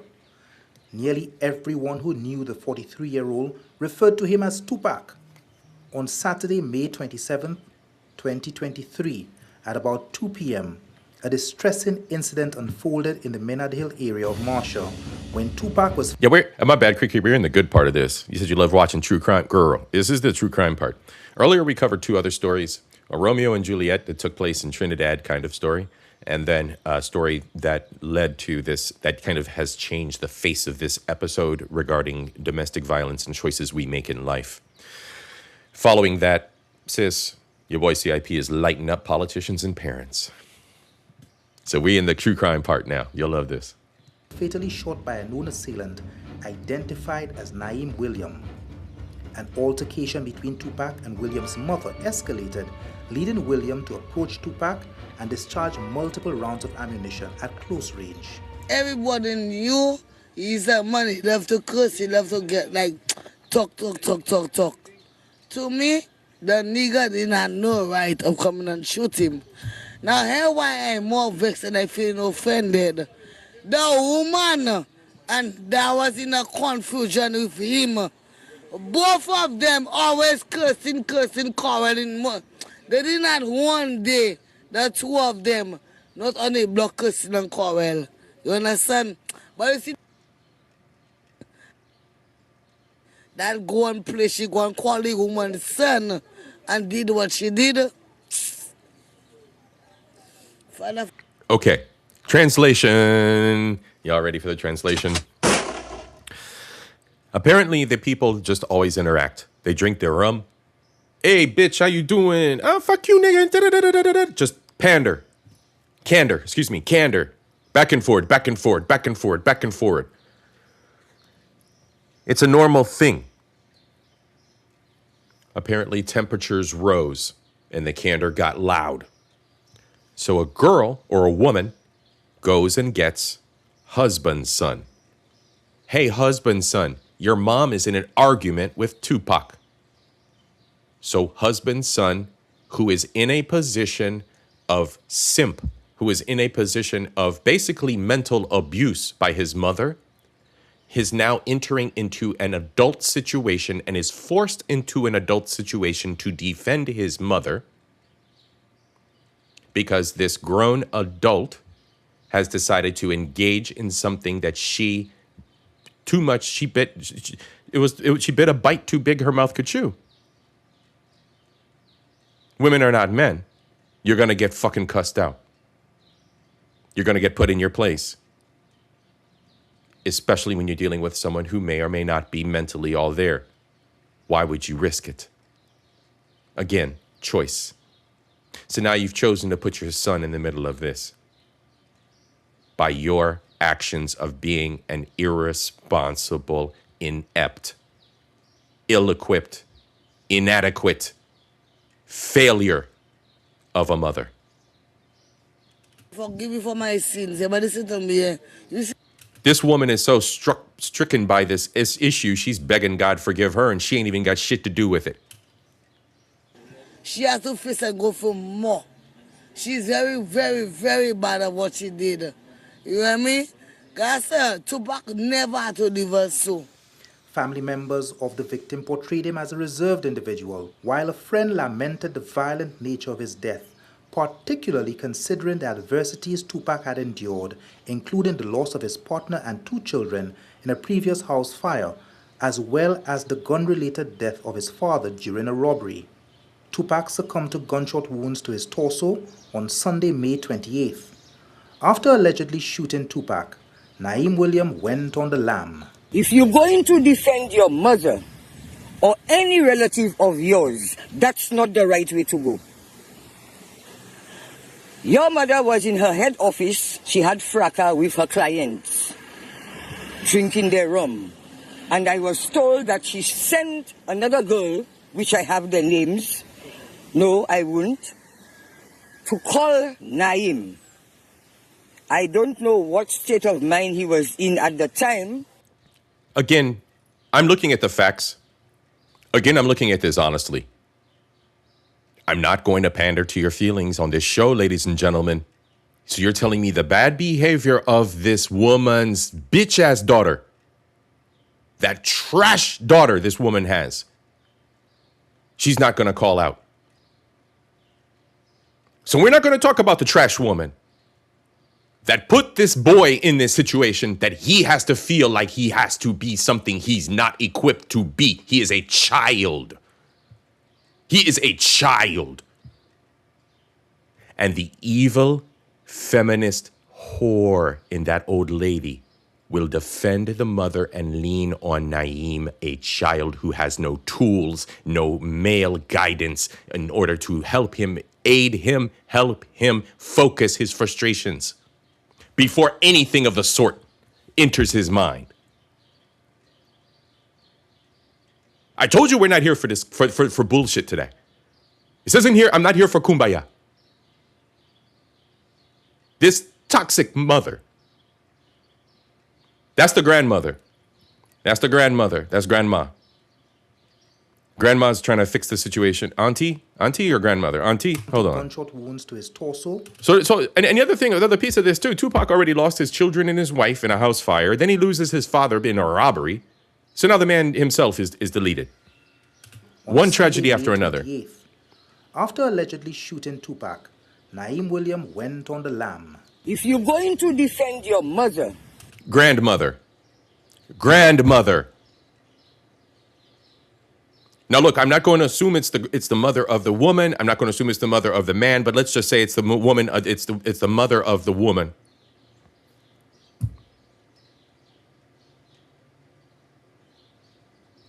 You see how corrupt the system is and how the system has poisoned us to fight one another? The woman is 100% responsible for this. The parent, the adult in this situation. You fucks, not y'all, not my subscribers, not the ones that listen and understand, but you other fucks. You want to make excuses for every action an adult performs and use every fucking excuse. You want to use every fucking excuse, every victimhood you can fucking scrap up for these horrible women, for these horrible men. Bastard, I call them the bastard makers of America. I might have to make an award for St. Lucia as well. The bastard makers of St. Lucia. You owe it. You owe it. I owe it to you, excuse me. It's due. I'll start with this bitch. I'll start with her. What a wonderful daughter you gave birth to. or any relative of yours, that's not the right way to go. Your mother was in her head office. she had fracas with her clients, drinking their rum. And I was told that she sent another girl, which I have their names, no, I won't, to call Naim. I don't know what state of mind he was in at the time, but I was told he came up to Nor do you care, you old bitch. the guy and he shot the guy several times. I did call Naim. Nayo, where are you? I'm in Unslurry. I said, what you doing in Unslurry? Boop, he cut off. I called back. I said, Nayo, I hear something happen. What is going on? I knew nothing about that, huh?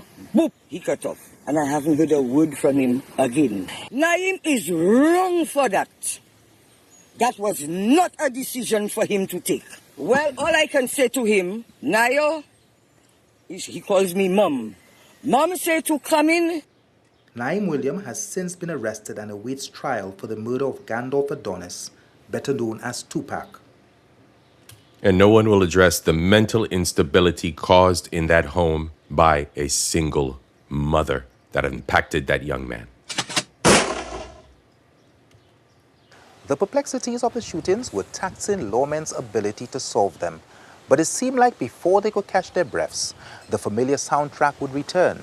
This time, it rang out in Grosley at approximately 6:15 a.m. on Sunday, May 28th, when Francis Leonce, a 58-year-old resident of Massey Street, was fatally shot through his bedroom window while lying on his bed. The assailants remain unknown. That's a very typical way of deletion. They just walk right by your bedroom window, pop, done.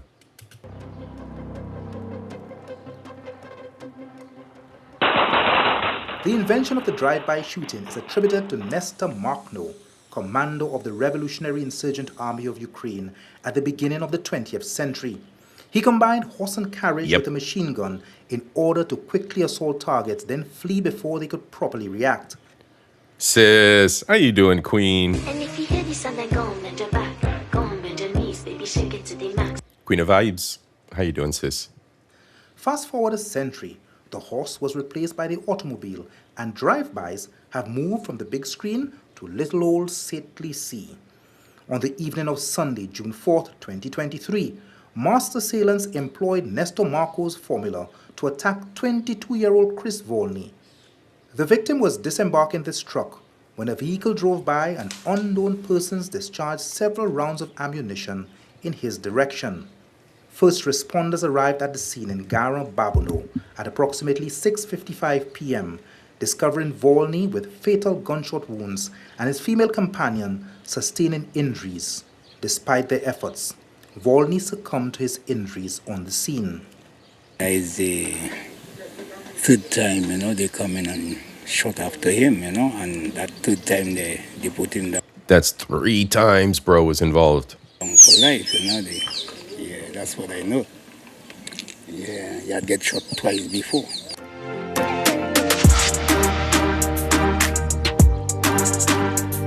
Following a night of revelry with her friends, 33-year-old mother of 3 Bonita Chimera James returned home to La Pointe Dennery, unaware that it would be her last hurrah. Upon her arrival, she was stabbed multiple times by her partner, Jonas Pelage. Despite Again with the domestic.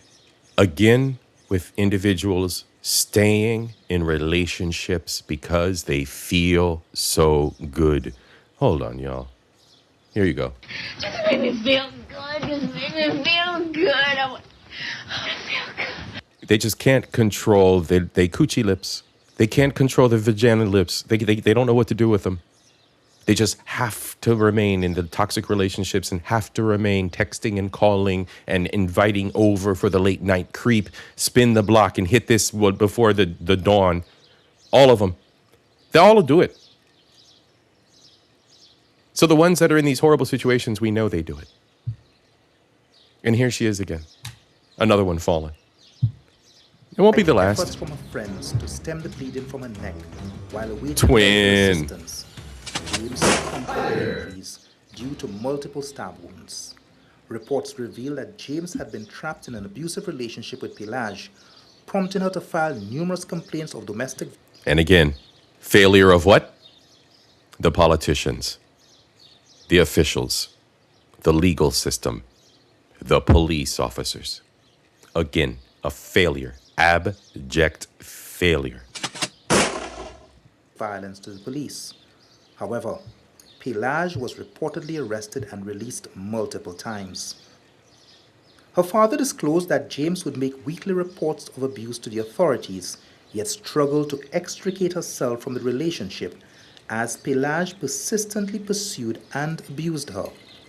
James's grieving father issued a stern warning to those in toxic relationships. The message I send to young girls out there and young men, whenever the relationship is going bad, run. Don't stay in it because it's going, that's what will bring death is the end. Death is the end. As long as it's not good, run. Don't stay in it. Many reports about against him. I don't see what, they can stop him, I don't know. They will arrest him, they will talk to him, and as he come from there, the same thing he come and do, go back at home. But he tried and kill her how many times already? But this time he killed her. While questions arise regarding the response of authorities, it's essential to acknowledge that victims often play a pivotal role in the actions taken after making reports. There's a systemic issue, twin. There is a systemic issue of them releasing these violent beasts instead of sending them to the wood chipper where they belong. I'm of no tolerance anymore when it comes to men who violate women and children in any way, shape, or form. You can learn that by watching all of my other content. Ladies and gentlemen, please subscribe and like. But when it comes to the violation of women and children, I have a zero tolerance policy. Wood chipper. Not life in prison so that they can live off of the taxpayers' dollars. No. We take their life. We end it. We clear the record and society of these beasts.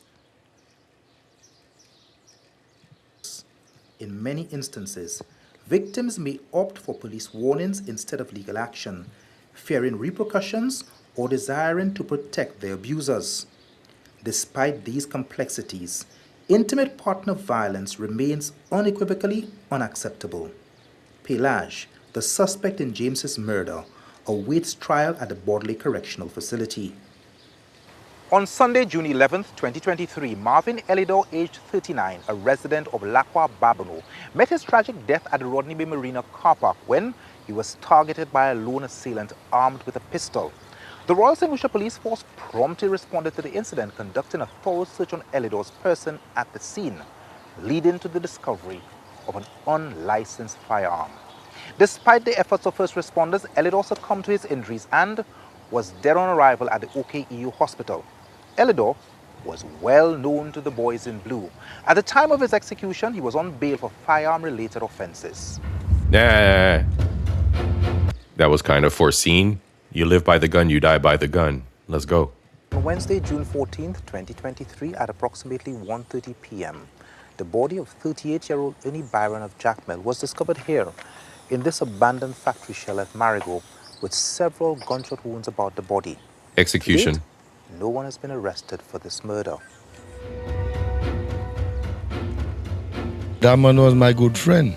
He helped me do all my house already for nothing. Since he was young, he helped me do all my house I do. So I was never paying him, so he always good for me. And just so I had they kill him and for nothing, the man was a good man. On Friday, June 30th, 2023, 29-year-old Mikey Sonson of Belmont Dennery was on the phone. The last name Sonson. Keep that name in mind, ladies and gentlemen. The island is very, very, very small. There may be a Sonson on the Carnival Queen Court. All right? Very small island. Yes, interrelated in some way, shape, or form. When an unknown shooter pounced. When the noise stopped, Mikey's body lay here under a banana tree, lifeless. The majority of his entry wounds were to his head and chest. To date, no one has been arrested for this execution-style murder. The following day, June 1st, 2023, would be the last day on earth for 24-year-old Richard Beausoleil, a resident of Monjuro Grosselet. At about 4:35 a.m., Beausoleil came under heavy fire as he drove this white Toyota Belter through Leclerc. Crime scene investigators gathered over 20 spent shells along the roadside. Jeez. A subsequent post-mortem examination concluded Beausoleil's death was due to gunshot wounds to the head. Hey, let's go.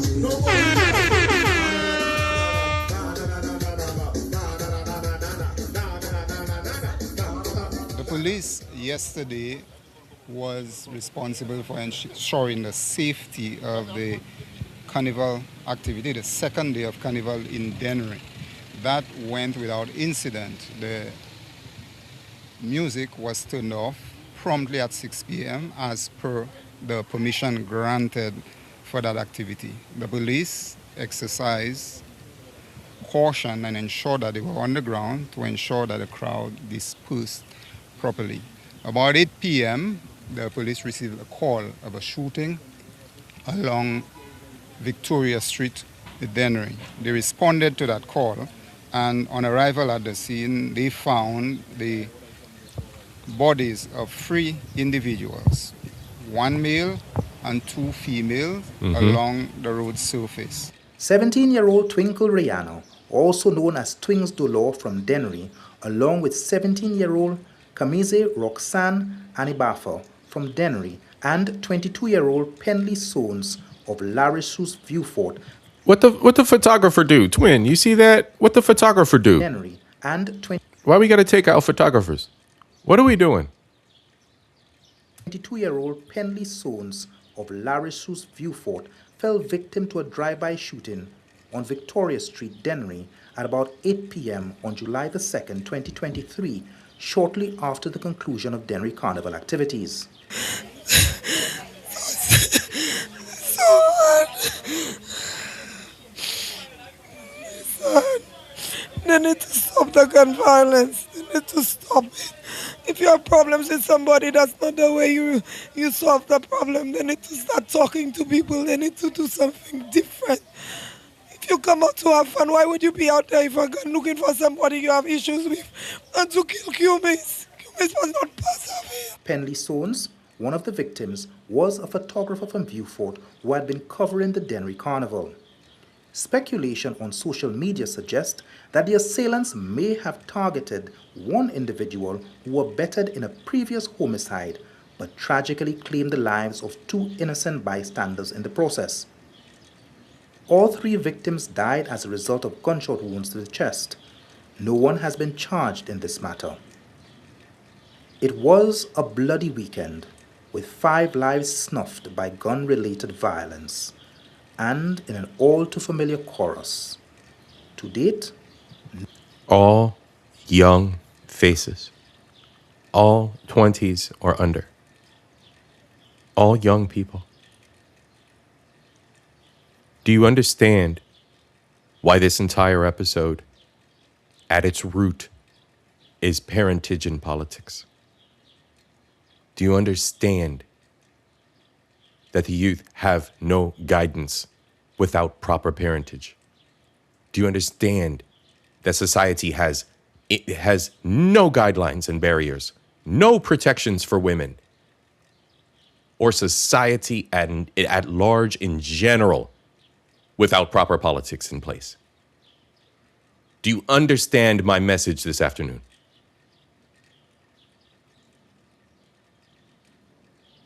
no one has been charged in relation to any of these homicides.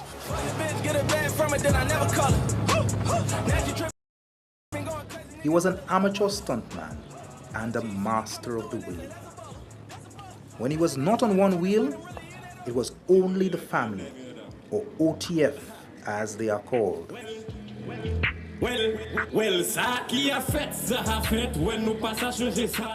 A violent gang with roots in the Jacmel Boaden area. And when he was not terrorizing the streets on his bike or with his trigger-happy friends, He was making music about killing for only the family and hunting and shooting rival gangsters.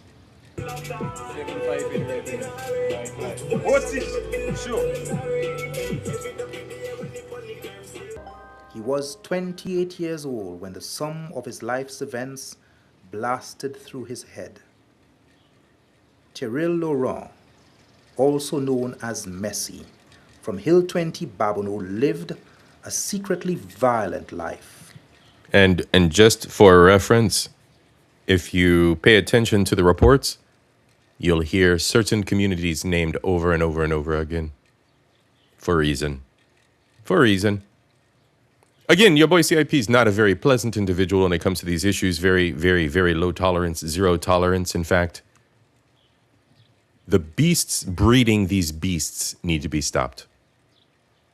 On other shows that I have on this channel, I celebrate a word that can be absolutely offensive to some. I hope it is offensive to you. The word is eugenics. Eugenics needs to be practiced in our communities, especially the black communities. Intelligent breeding. Breeding with individuals who are worth your seed, gentlemen. Not any old whore. Breeding responsibly and caring for your seed, gentlemen.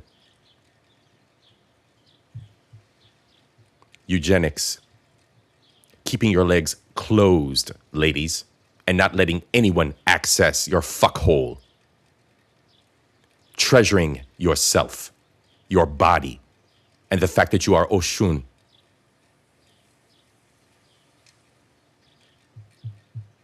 Yeah, I took it back.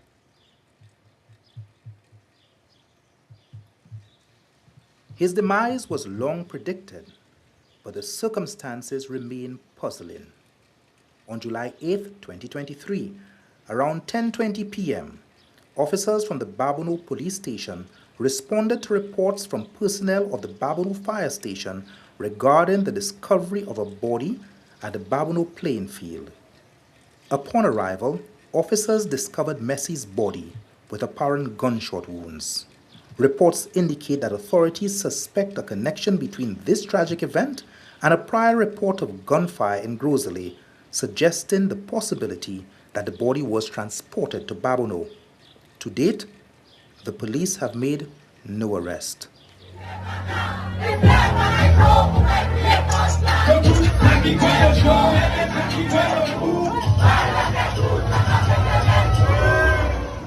Small community squabbles among young men between the ages of 17 to 22 can quickly escalate into deadly confrontations.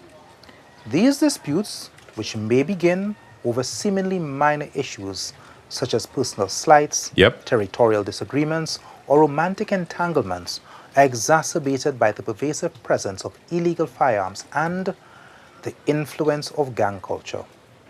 Additionally, the desire for respect and status within their peer groups can drive individuals to resort to violence to assert dominance or settle scores. The lack of effective conflict resolution skills, coupled with a culture that sometimes glorifies violence as a means of resolving disputes, further fuels the potential for these altercations to end in homicide. For 20-year-old Scott Chester Louiser of Mondedon, the sum of his neighborhood troubles would result in several stab wounds to his chest. His body was found here in Mondedon on Sunday, July the 9th, 2023, in a thick pool of blood. The police charged Kian Thomas of Mondedon and are still in search of Uriah Flemius for the stabbing death of Scott Chester Louiser.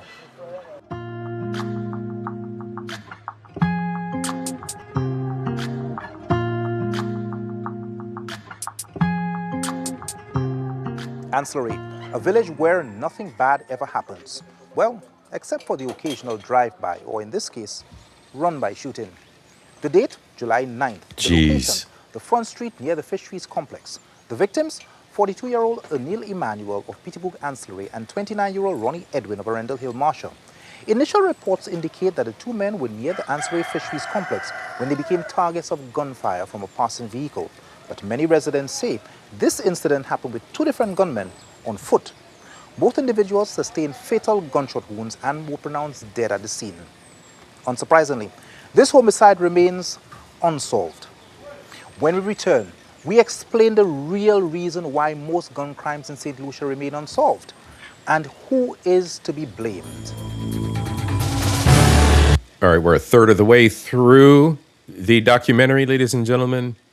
And it's amazing he's going to talk about the causes, but we're not going to talk about the government allowing the guns to reach the shores of an island that can fit within the geographical area of Atlanta, Georgia. Let me remind you again, this is the state of Georgia. I superimposed using this website, The True Size Of. There is the island of St. Lucia, superimposed over top of the city of Atlanta. Amazing. And the government is this inadequate. Let's go. Part 2. By now, the agonizing chorus of unsolved murders seems unbearable.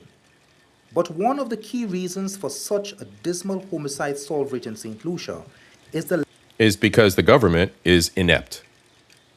The government is corrupt. The government are criminals.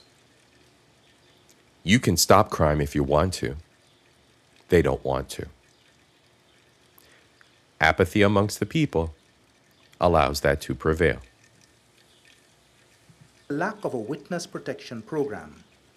Every minister of justice. I'm going to pause this right here. Ministers of Justice. Does anybody recognize the first gentleman on this panel of Ministers of Justice? I'll remind you. I'll go back to the shooting of Joy. I'll go back to the shooting of Joy. Remember? A certain individual gave a speech about Joy's demise and what changes he was going to make politically across the island to protect women, to protect the island from these beasts with lackluster performance, I might also add and state. Yeah, ladies and gentlemen, Prime Minister Pierre was a minister of justice.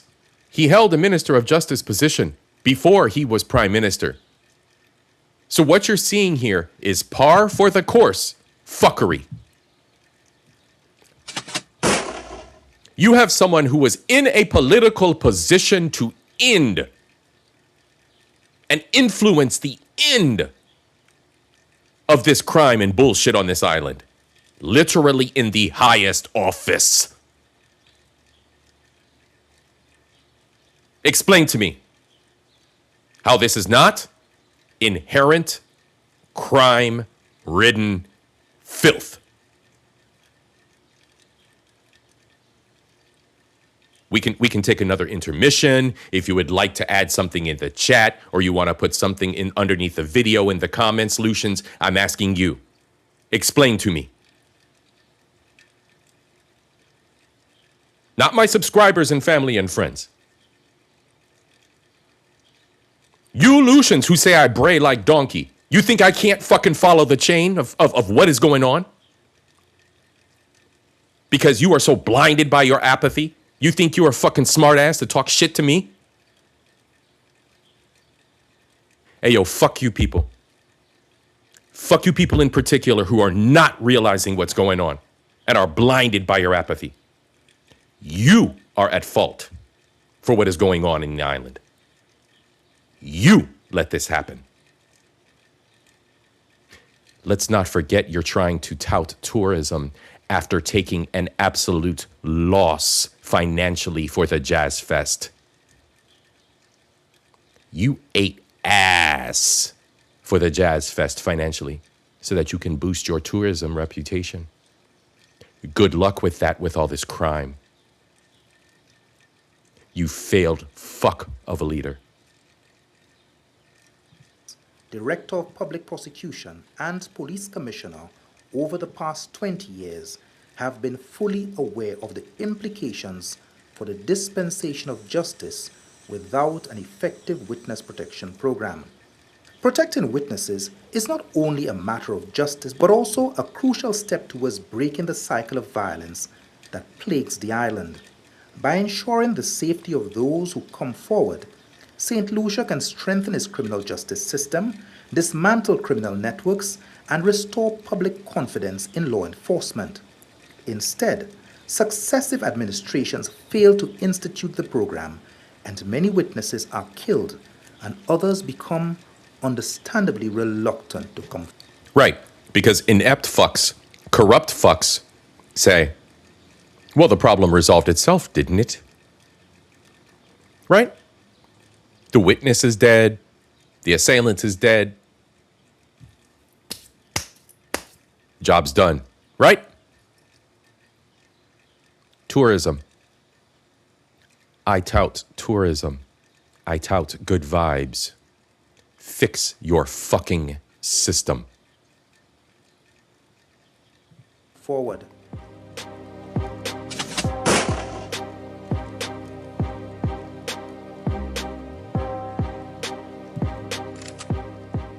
We are cussing the entire government of St. Lucia out and the parentage that gives birth to these beasts that commit these crimes. May they both burn in hell. And that's where I'm at today. Respectfully, R.I.P. to the victims of these crimes, these heinous acts. But we are burning a hole in the soul of the fuckery that surrounds all of the good vibes I wish to celebrate on Soca Sundays on my island of St. Lucia. In the wee hours of August 1st, What's good, my G? Marvin Joseph of Belvedere Hillview was walking along this pavement in Bruceville when he was ambushed and shot multiple times. Reports indicate that Joseph had attended a party in Bruceville shortly after the much-publicized peace treaty amongst the community's gangs. Despite warnings from friends to avoid walking on the streets in Bruceville, he disregarded their advice and paid the ultimate price. It is alleged that Joseph was a suspect in a previous homicide in Beaufort, and his death was a reprisal killing. This morning around 4:30 hours, I was working 2 gunshots, you know. Yeah, and as they break, you know, I get to know, well, another body dropped in Shantytown, you understand? So, what I can say about it, we call a peace treaty, and bodies still falling, you understand? All I can ask of the youth of Beaufort is to be vigilant and to think on a higher level, you understand? Because the crime wave that have passed in Beaufort, where mothers have died, grandmothers have died, fathers have died, children 2 years old have died, you understand? It won't go away easily, man. No doubt.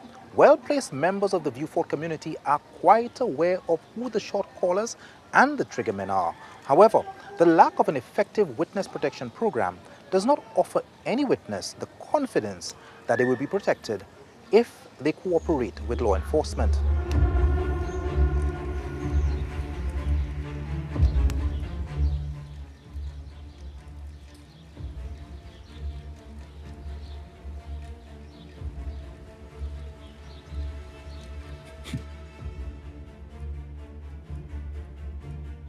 The Monrepo resident died of a blood clot complication secondary to his injuries on August 2nd, 2023.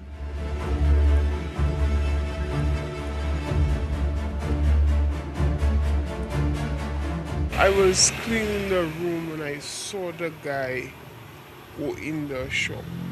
And I see my neighbor come outside with his weapon like he's following somebody. So I knew it was a robbery.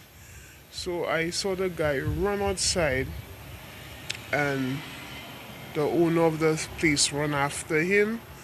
And then he told him, stop, stop, stop. So when he was trying to draw his gun, the guy started shooting after him and then he fell. Imagine a scenario where you are a store owner facing a... This is crazy one, y'all. Yeah, man. Sometimes you need to have to put belt to ass. Exactly, TQS. Exactly.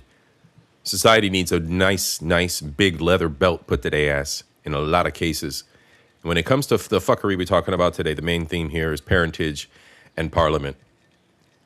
Parentage and government, the two most powerful forces that we have on earth.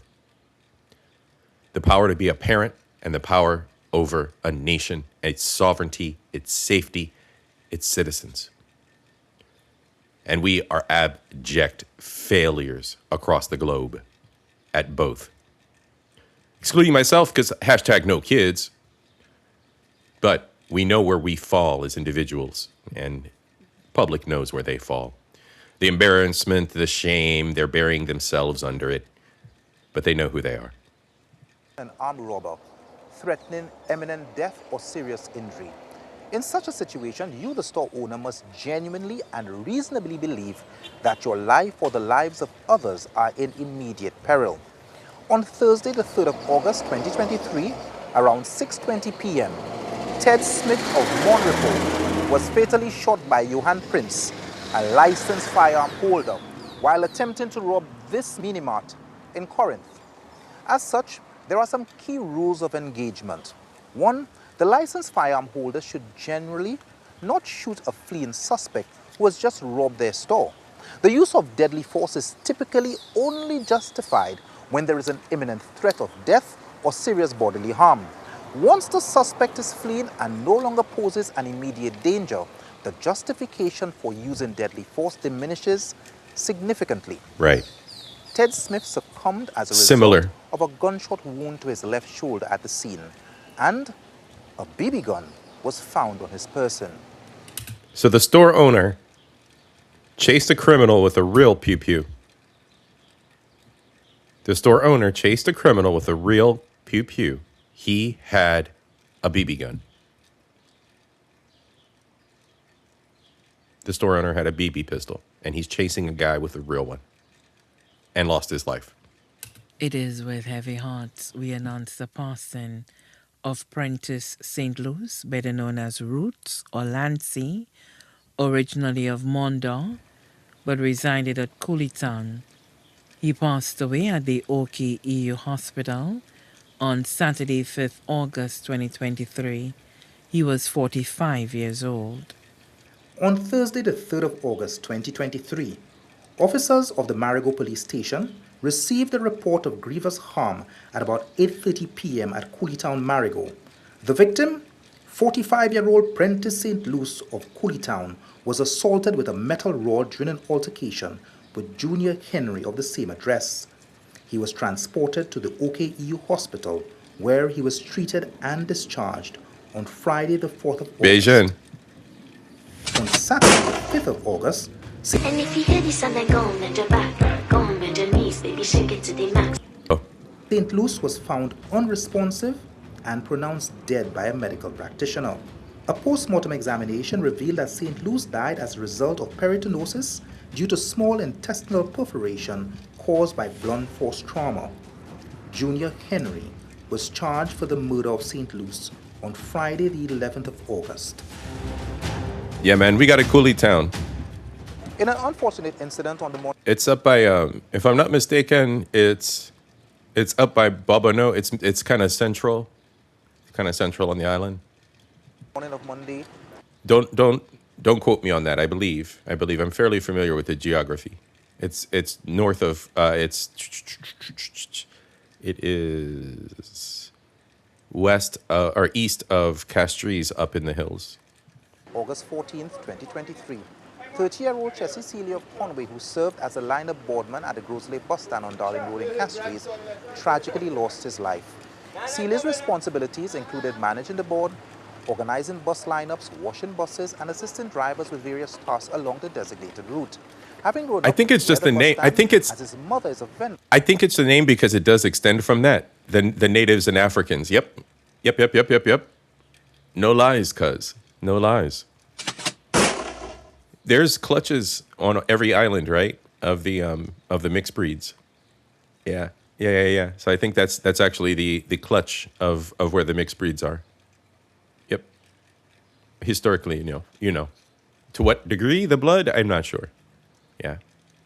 There, Seeley was familiar with the daily operations. However, a confrontation occurred during Seeley's duties that morning when he was arranging the queue of drivers.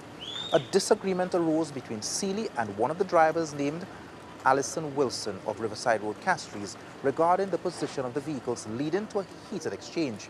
Subsequently, the driver departed from the bus stop but allegedly returned with a knife. Within moments, Seeley sustained a stab wound and was transported to the... We the most mixed people ever. We are elite. We are elite blends. Like we don't stop in the Caribbean. Like we're elite. Like our blood is so mixed up and so awesome. It's beautiful. It's beautiful. OKEU hospital. Unfortunately, he succumbed to his injuries. Seeley was the last of his mother's 3 boys, and the other 2 boys had also lost their lives in tragic circumstances. Alison Wilson was subsequently arrested and charged with the murder of Chesley Seeley. Jeez.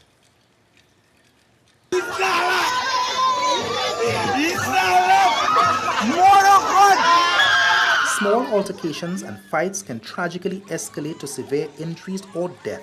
Come on, kids. Individuals lack conflict resolution skills.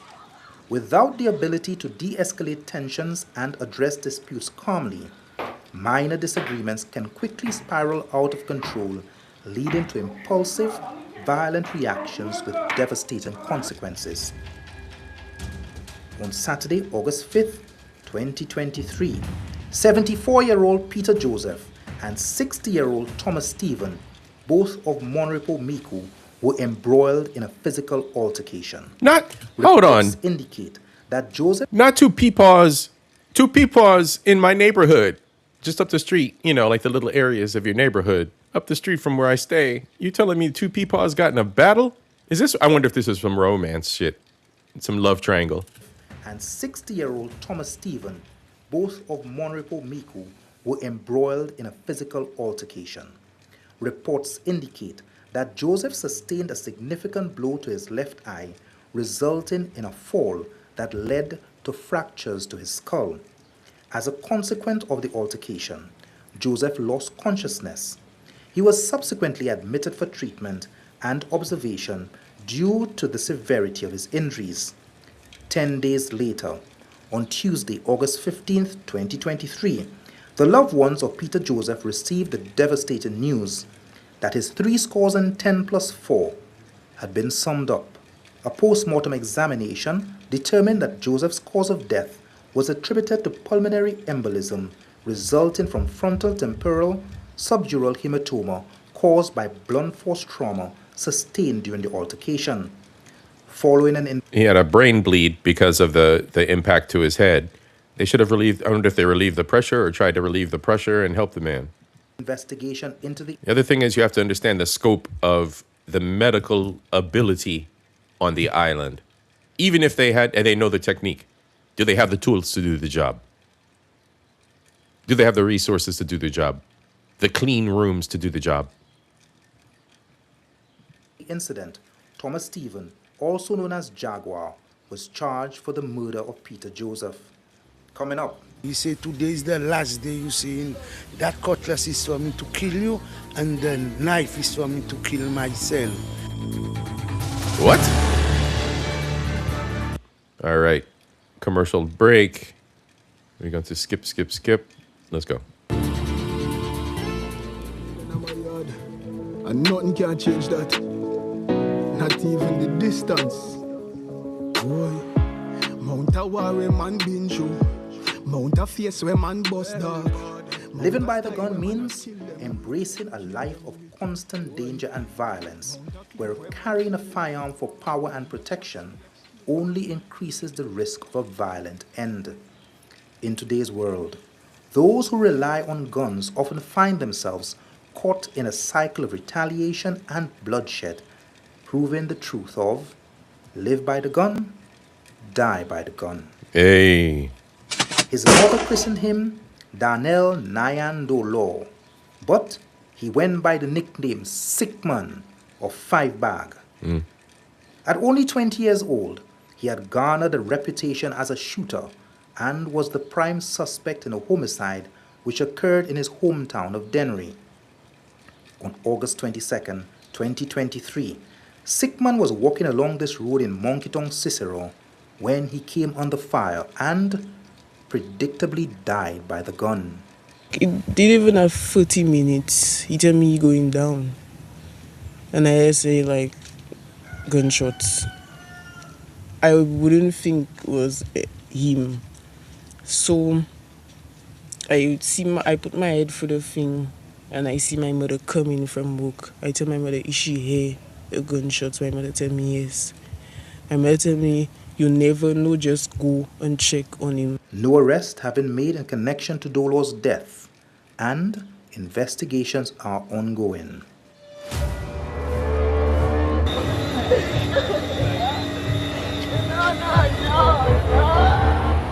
On the 25th of August 2023 at approximately 4:54 p.m., officers from the Miku police station responded to reports of a shooting incident Again, at Miku. Pai in Angers, Miku. Upon arrival, law enforcement discovered the lifeless body of 22-year-old Arnel Dante St. Rose, a resident of Grace View Fort, on the side of a concrete road, bearing visible gunshot wounds.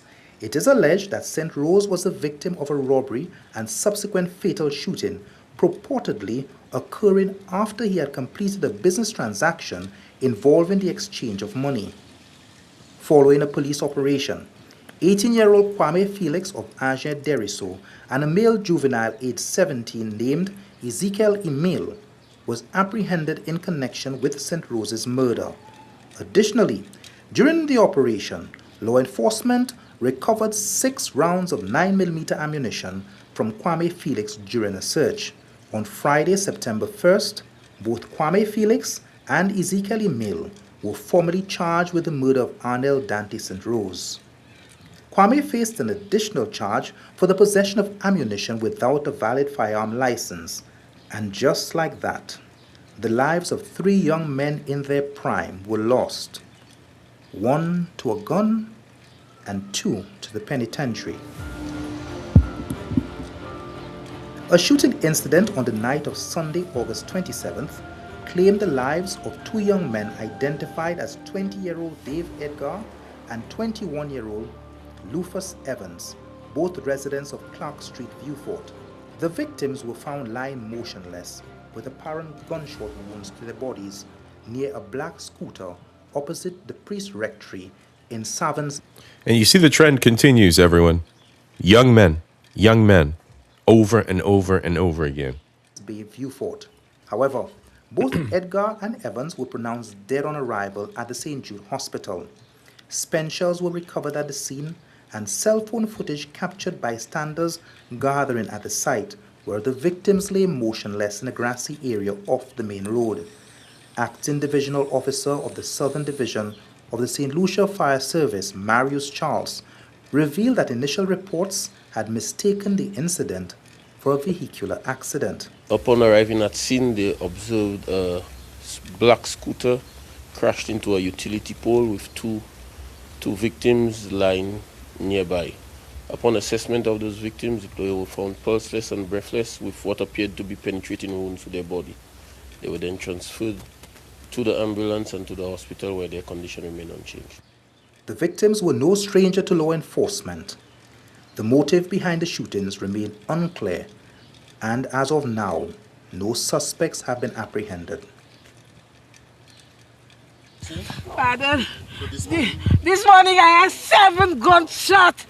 I wake up, I come in the back, and I see that person right on, but I didn't know it was my son. I didn't know it was my son. Freeze! Oh, your mother crying for you, Prince. Viewer discretion advised, y'all. Why? What was meant to be a celebratory day for 28-year-old Bassa Joseph resident Patrick Jr. Joseph, also known as Prince, as he planned to mark his sibling's birthday later in the evening, turned into a nightmare. On the morning of August 27th, the father of 3 was shot multiple times while walking on the road near his home. This morning he was going to work, he liked his little job because he had 3 children to take care of. Right now they have to take care of those children. This morning I telling him school open, what we doing, what thing we putting in place. Because you know we don't have much time for squeezing, mommy. I supposed to get paid tomorrow. So when I get paid, I'll give you money to set out the thing, And that's it. And I have 7 gunshots. When I come out, I see that person lie down there for true. But I didn't know it was Prince. This morning, before I go to the hospital to see my brother, I mention his name in my prayer. I always praying for him. I always mention my sisters. I call all of them their name on a morning and a night when I'm praying, And it's so sad to see that's how our youth going. So sad. I mean,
All right, I think we're back, folks. I can't believe it got connected without an issue. I want to thank Restream. Restream kept it going. All right, so there was a power outage. I hope y'all can hear me. So far, it sounds like you can. The powers that be are stopping us from sending our messages across the airwaves. All right, we're back, y'all. Thank you so much for sticking with me. Like and subscribe as always. Let's get back into it. We're halfway through the bloodiest year in history on the island, part 2. Let's go. One at the hands of the police. All right, let's recap that those crime totals. I'm so sorry for this woman losing her son. Let's go. It's very hard. It's hard right now for the family. Yes, sis. Rain in Ohio. And I heard a grumble of thunder, and that probably pissed off the electric company at some point. That's why power went out. Yeah, we got rain. It's been rainy all weekend. I'm not happy. They said we were supposed to be a break in the rain. There was the end of the day yesterday. Things kind of dried up, and now we're back under it's just constant rain. I wish you guys could get some rain down there in St. Lucia. I would love to share this rain with you guys. I know you guys are under a drought. Hold tight, Islanders. Hold tight. All right, let's go. It's very hard for all of us because we are one family. No one has been charged for the death of Patrick Joseph alias Prince. This marks the 60th homicide in St. Lucia in 2023. Yeah, 2023. Again, that is the bloodiest year in history, ladies and gentlemen. That was just 3 years ago. This was under 3 years ago. It's 2 years plus because this was August of 23. We're not even in August yet this year. And it seems that the heat of the summer, much like it does here stateside, the heat of the summer brings out these animals. When we return, 15 more people are killed, 11 by firearms, 4 by blunt force trauma, and 1 at the hands of the police. I do believe we are in the home stretch of this documentary, but this is what we're faced with. And we just reached August of the month, and we got 15 more people that are going to perish. Amazing. Depressing and amazing. Let's go. Gonna skip the commercial. I think he has a single commercial this time. Anybody want to buy some windows?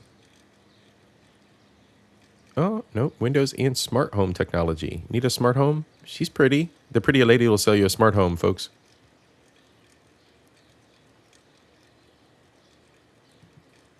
Oh, we got 3 commercials. Family's doing something. Family's grooving. All right, let's go.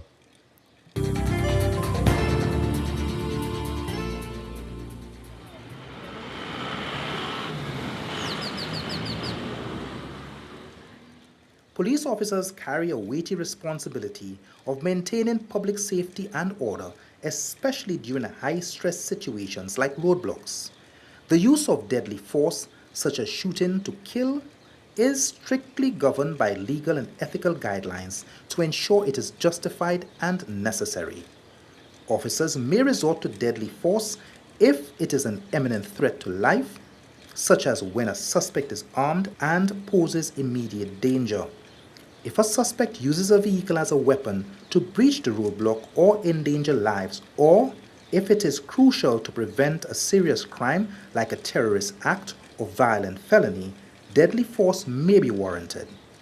However, this decision should only be made when no other reasonable means to neutralize the threat are available. Compliance with local laws, departmental policies, and rigorous training is essential, ensuring that the force used is proportional to the threat. Ultimately, Now, in light of the previous things that we've discussed today, obviously there are laws and protections that are lacking, especially in the arena of what the women need, right? But that sounds reasonable when it comes to force. That sounds reasonable in traffic incidents of this type, right? That sounds reasonable. You want to protect the lives of the officers. You want to protect the safety of the citizens. If you're going to use a vehicle as a weapon and push through a barricade and you get shot, I have no sympathy for you. So, makes sense, right? shooting to kill is a last resort. Yes, last Only resort. used when other options are exhausted, maintaining public trust and upholding the rule of law. Because again, as a politician, as a law enforcement officer, as someone of authority, you are leadership. You are in the most high position. You are in the most responsible position. You are in an accountable position for those under you. Parents, politicians, people in our forces. Oh. Okay, what's that? Right, all right, okay. On September 8, 2023, 18-year-old Keenan Hippolyte was involved in an incident while... It's kind of crazy. Every time I watch these shows, especially about the island, that I'm familiar with how many different branches of surnames are intertwined with my family and how my family, like I hear the name, he just mentioned the name Hippolyte. I'll hear names of last names of individuals and know that they're related to my family in some way, shape, or form because the island is so small. Rider on a motorcycle. Police officers discharged several rounds of ammunition in his direction during a traffic check when the motorcycle failed to stop. Hippolyte sustained injuries from the gunfire and was transported to a medical facility by his friends where he was pronounced dead. The circumstances surrounding the incident are unknown and currently under investigation. No statement has been released by the police in relation to this matter. Naturally, a few questions must be asked. 1. Was the rider subsequently arrested? 2. What was the danger posed which caused the officers to shoot? 3. Were the officers in uniform and with a marked police vehicle during that traffic stop? And number 4, was an explanation given to the family as to what happened to their loved one on that fateful day? Right.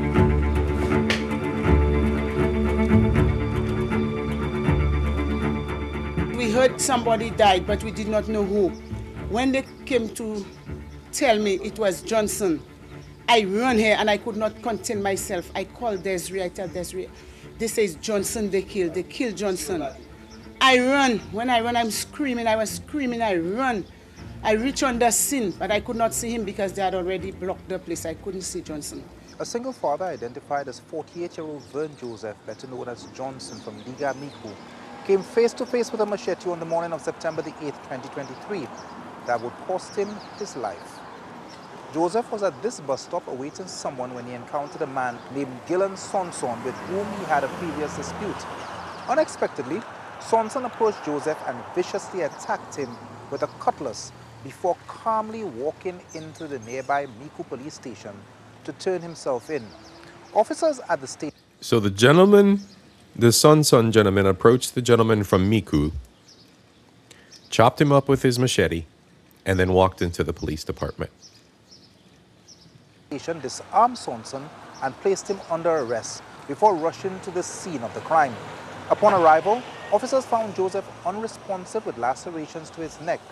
Despite efforts by emergency personnel technicians from the St. Lucia Fire Service, who were literally on the same street 2 buildings away, Joseph was pronounced dead at the scene. Gillen Sonson was subsequently charged with the murder of Vern Joseph.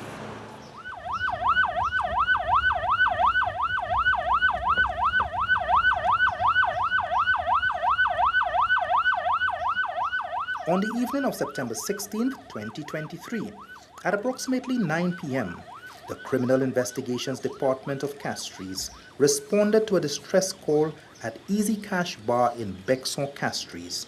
Upon arrival, officers encountered a crowd gathered outside the bar and discovered an unresponsive male lying face up on a bench. Emergency personnel from the St. Lucia Fire Service promptly arrived, administering medical aid, and transported the victim to the Owen King European Hospital. Despite their best efforts, the victim, identified as 45-year-old Peter Felix, also known as Tico Ko of Sarat, succumbed to his injuries and was pronounced dead. Reports indicate that Felix was leaving the bar to go home when he was followed by Rondell John, a resident of Bexon. According to Felix's mother, Felix informed John that he was going home to rest for work. A confrontation ensued, during which Felix slapped John. Allegedly, John left the scene, returned with a knife, and fatally stabbed Felix in the torso. A post-mortem examination confirmed that Felix died from a stab wound to the chest. Insane. Rondell John has been arrested and charged for the murder of Peter Felix. So instead of going to the trunk, he just went home, got a knife, and then came back. As a father, what would you do if you were seated in a parked car speaking to your son and a gunman approached, pointed a gun at his head and gave him a moment to make peace with God before blowing his brains? Would you seize the moment to pray with your son, or would you beckon the gunman to spare your son's life? And I open car, don't tell you, don't shoot my boy, don't shoot my boy. I cry, I tell you, I cry. And me say, still shoot my boy in front of me. Sunday, September 24th, Wow. 2023. 23-year-old Ryan Henry, a member of the Critical Gang, was gunned down in the presence of his stepfather and baby. The tragic event unfolded in broad daylight as masked gunmen showed no mercy. As soon as I reached by the gate, I see this fella, I see a shadow, so when I look back, I see this man, this boy come and right up by my car window and take out this gun, and he got the little baby in his hand. My boy got the little baby in his hand. And he take out this gun and he just point at my boy inside the car and just shoot my boy. And my boy just like shield the child and send the child for me. Send the child over for me. The communities of Bruceville and the Mang are separated by a football field and a 5-minute walk. But the young men from the rival Critical 6 gang and the Young Faith 7 gang have been locked in a bitter war. And they do not take lightly when their rivals cross into their turf. My boy tell me that he don't have nothing against people in Shantytown. He ain't any problems with the boy Shantytown. So he used to come at the road later across the field and I begging him, I tell him, don't cross the field because you don't know what's gonna happen, right? And he listened to me and I bringing him home now. I go there wait for the boy and I shoot the boy in front of me. Wow. I just work in the port, I fixing all the boats, everything for nothing. Helping everybody. And that's the oldest company I have, and I killed my boy in front of me again because my boy I do the money nothing. To date, police have not arrested Ryan Henry's killer.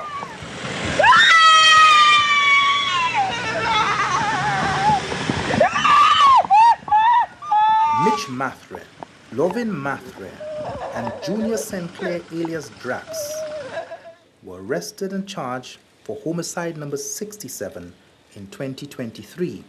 Police say they shot 49-year-old Gillen Lubin, also known as Rima, of La Pointe Dennery in the head and torso. His body was discovered at approximately 8:50 a.m. on October the 5th in his vehicle in a forested area in Anscano, Dennery. I couldn't believe one morning I woke up and heard the news. I want to picture it to G6. Your G6 producer of Dennery segment music. You gotta give it up for G6 Productions. Well, all jokes aside and tragedy aside, Dennery segment does have some good music. All right, they do have some good music. It was my dream to work with him. I just want to say, let's not promote violence. Not in the Caribbean, not in the world. Let's pray for everyone. I know it's big. 25-year-old Dave Absolutely. Felix, better known as G6, was considered one of the pioneers in the St. Lucian Kuduro scene. The genre, also known as Dennery segment, draws inspiration from soca, zouk, and kuduro, combining it with St. Lucian drums and Creole vocals.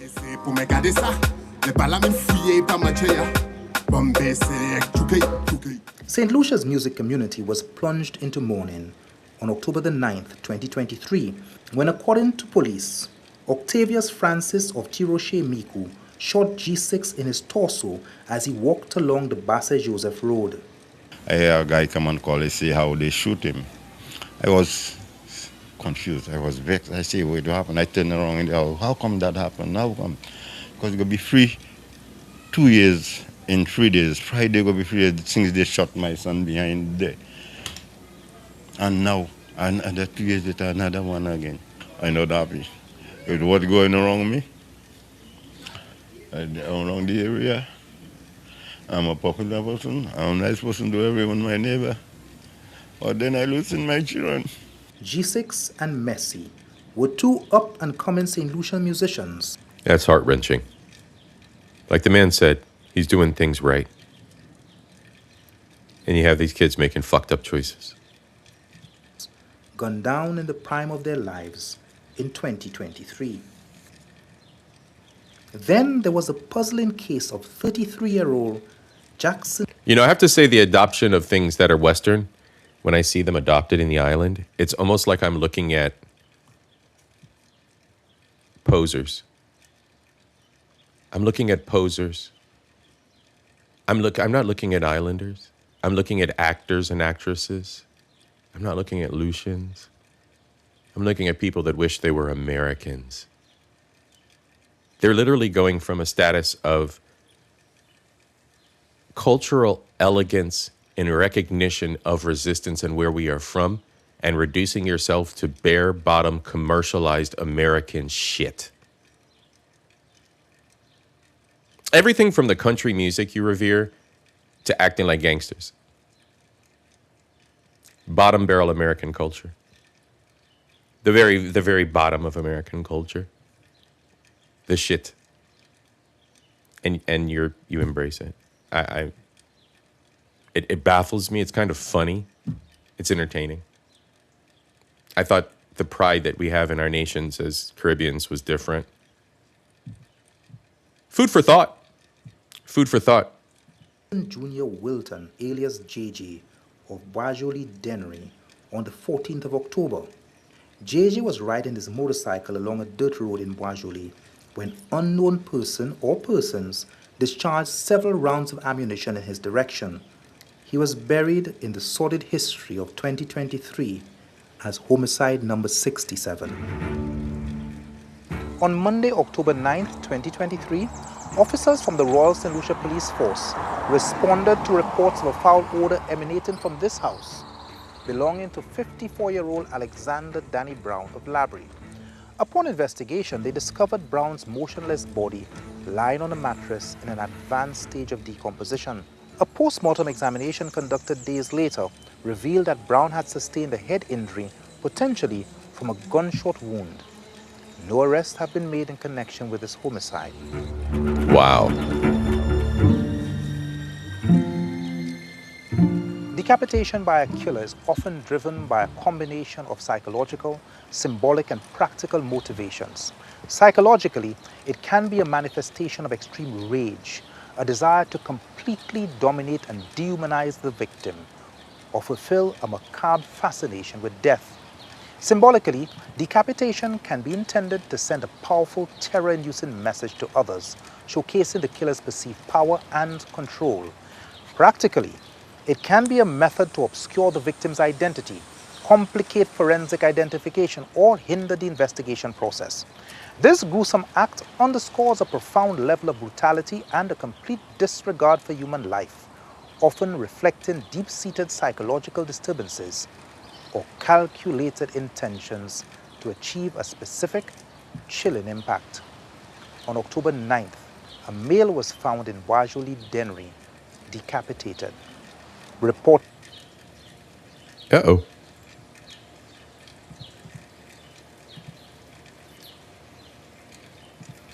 Sorry, guys. Technical difficulties. Brutality and a There we go. disregard for human One of those life, days.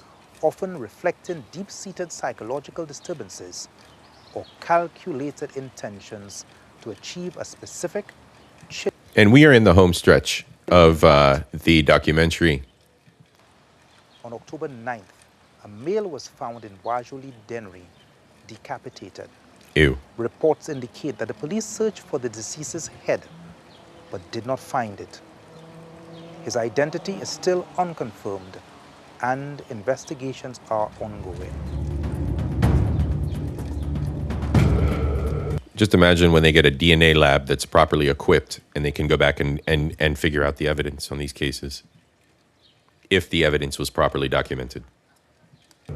On the evening of Thursday, 26 October, the community of Beaufort was once again disturbed by gun violence as two men were shot and killed.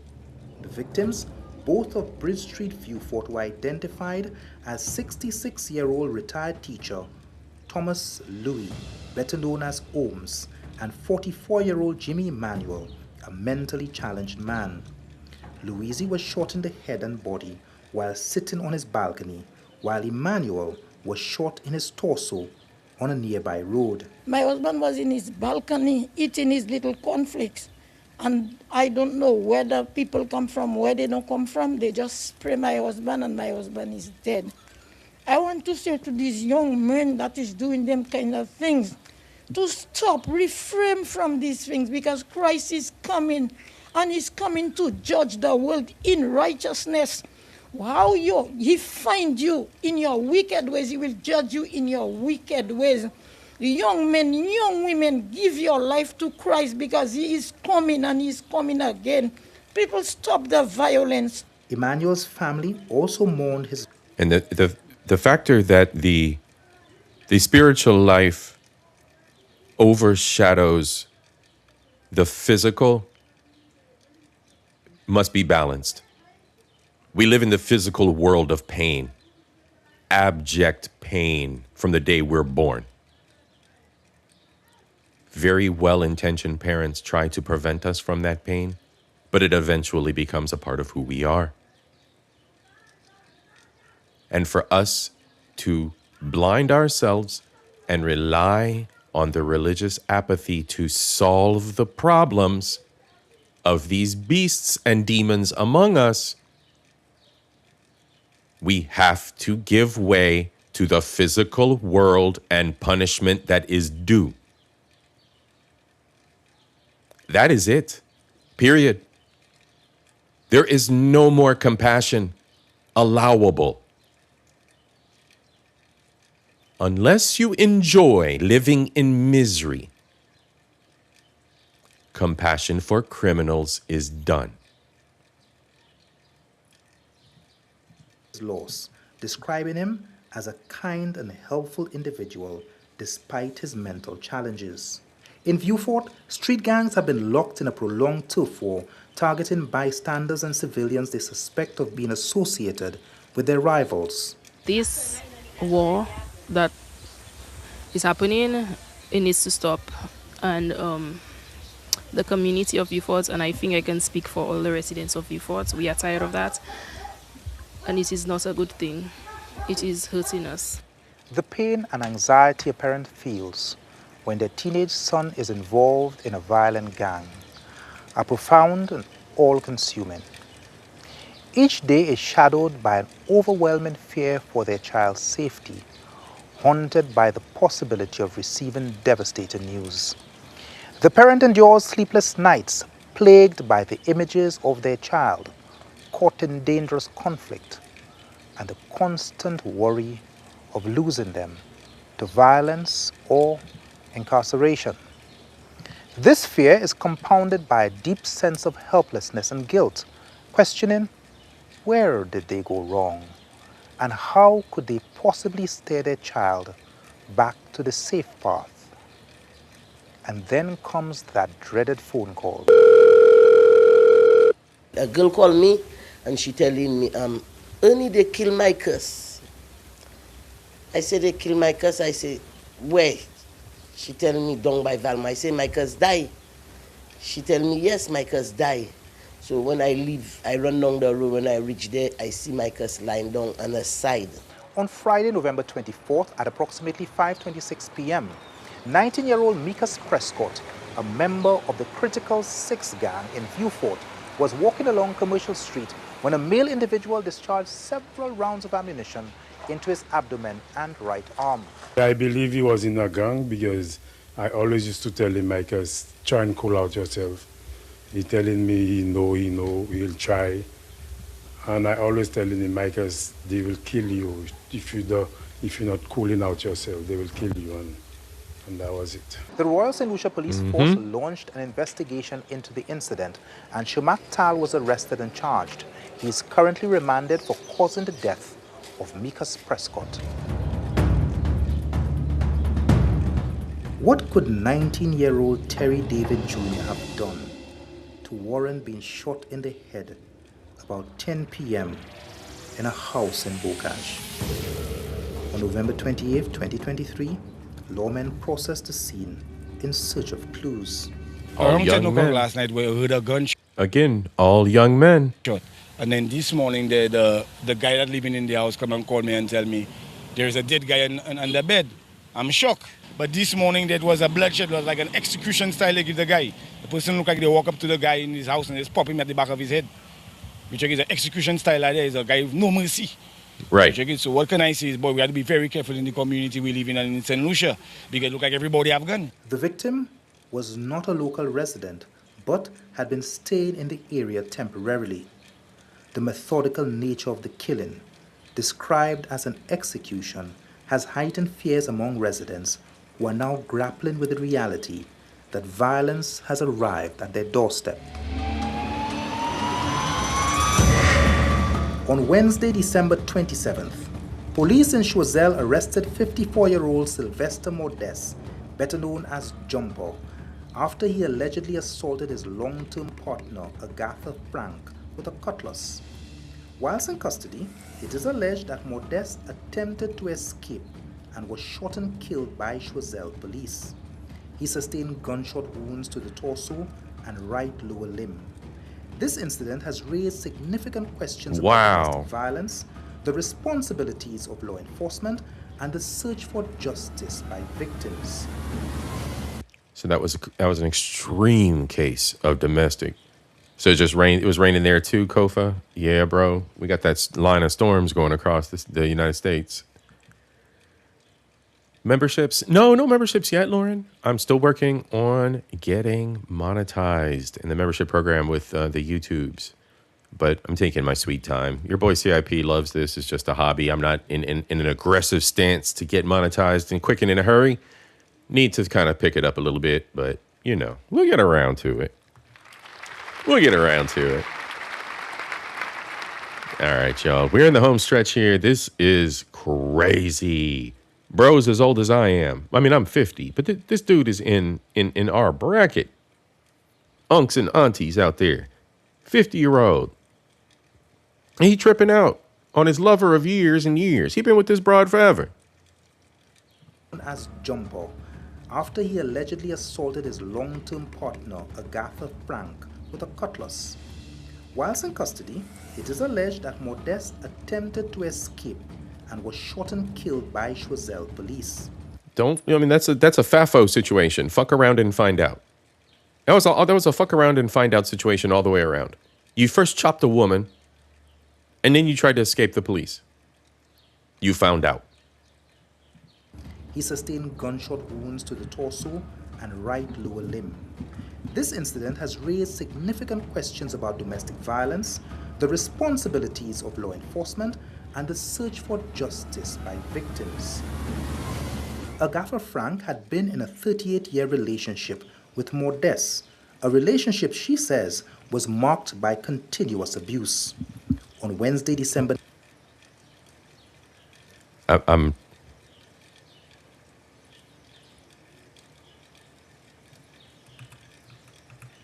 enforcement and the search for justice by victims. Did I hear that right?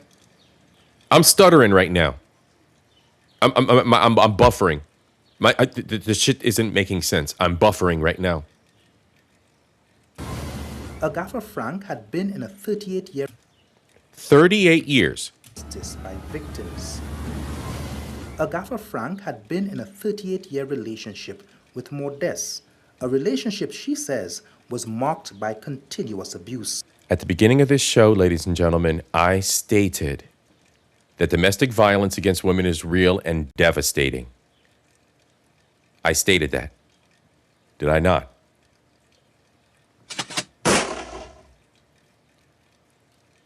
I also stated the fact that there is far too often accusations and outrage placed at men. Constantly placed at men. But what I also stated is the fact that psychologically, people are fucking stupid. And they remain in environments that repeatedly harm them because of pride, stimulation, embarrassment, of failure. Yeah, sweetie, when a man hits you, that's a fucking failure. That's a failure of a man. And if you stay around, you're a failure of a woman for allowing yourself to remain in that situation for 38 fucking years. 38 years. And we are supposed to feel sorry for you not leaving the situation that endangers you. That we should somehow socially conceive of a way to control a beast, the man that is beating you. We are to control this beast that should be put in the ground and deleted and removed from this plane of existence. Because for 38 years, you allowed this beast to dominate and berate you. So now it's our responsibility for you being an abject failure of a woman to yourself. Do you see how these situations in society spiral out of control because individuals are not accountable? They allow these beasts to continue to exist.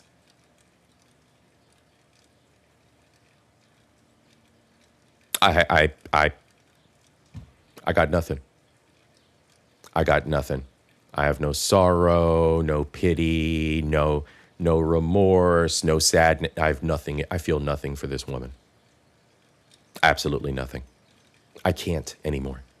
I can't feel sorry for these individuals. 38 years. The past 30 years of my life, I've gained, I've increased my pay twofold. I've learned more than I can contain in my little brain.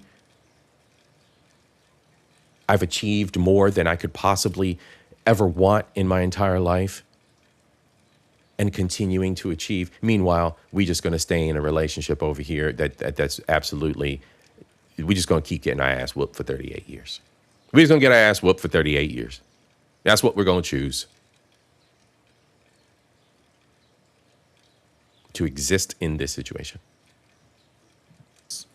On Wednesday, December 19th, Sylvester Modeste, alias Jumper, attacked her with a cutlass, inflicting severe wounds on her arm, body, and face.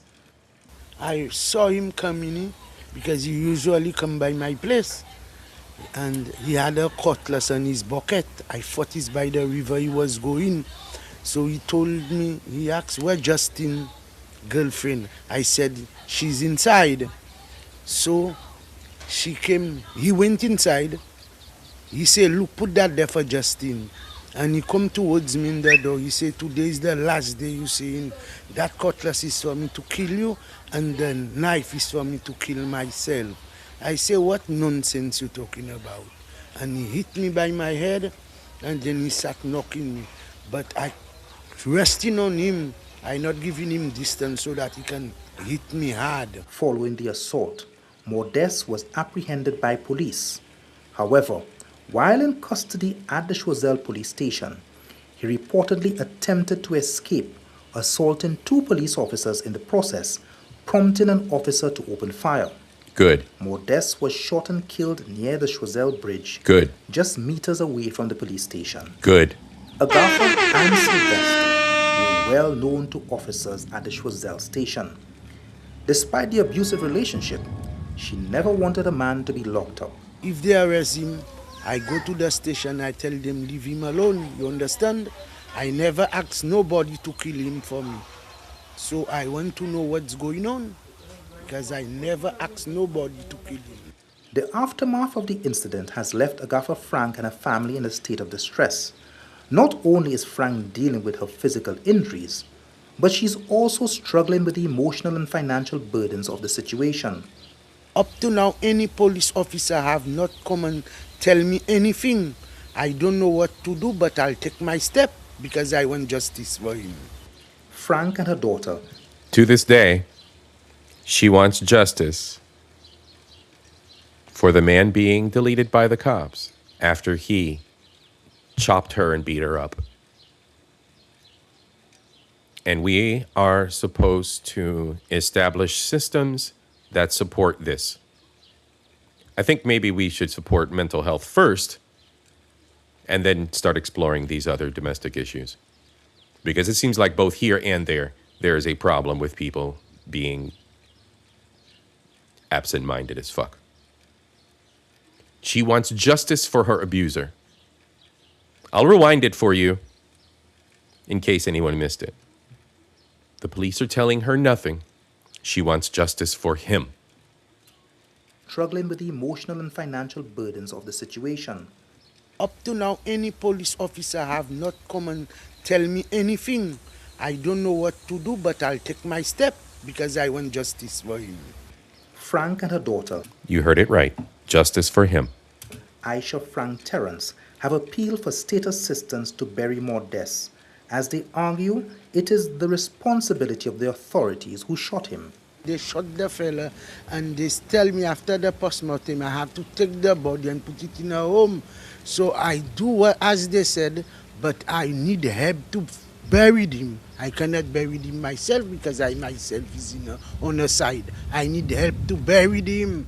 The government, I call on you all, help me to bury Sylvester. I need to bury him. Where's the rest of his family? Of violence, Frank did not wish for more deaths to be killed and is now calling for a thorough investigation into the circumstances of his death. Police. Janesta Coleman. How are you, sis? And if you hear this and then go on and back, go on and the knees, baby, shake it to the max. Thank you for breaking the tension. We are in the home stretch, the last few crimes that occurred in 2023 in St. Lucia. It has been a very dark episode for Soca Sunday. This is the last episode I'll be doing of the crime special on the island. As always, I am a fair content creator, and I try to look at things from all sides. The island is not just all fet, ladies and gentlemen. It is very human. Within the celebration, the resilience, there is chaos and there is crime. And it must be discussed. So over here at Culture Invasion, I'm going to discuss it with my own flavor, flair, and personality. I am not impressed. I am not impressed with what I'm seeing. I'm not impressed with the behaviors. And I'm not impressed with the hypocrisy of the perceived victims in a lot of these cases.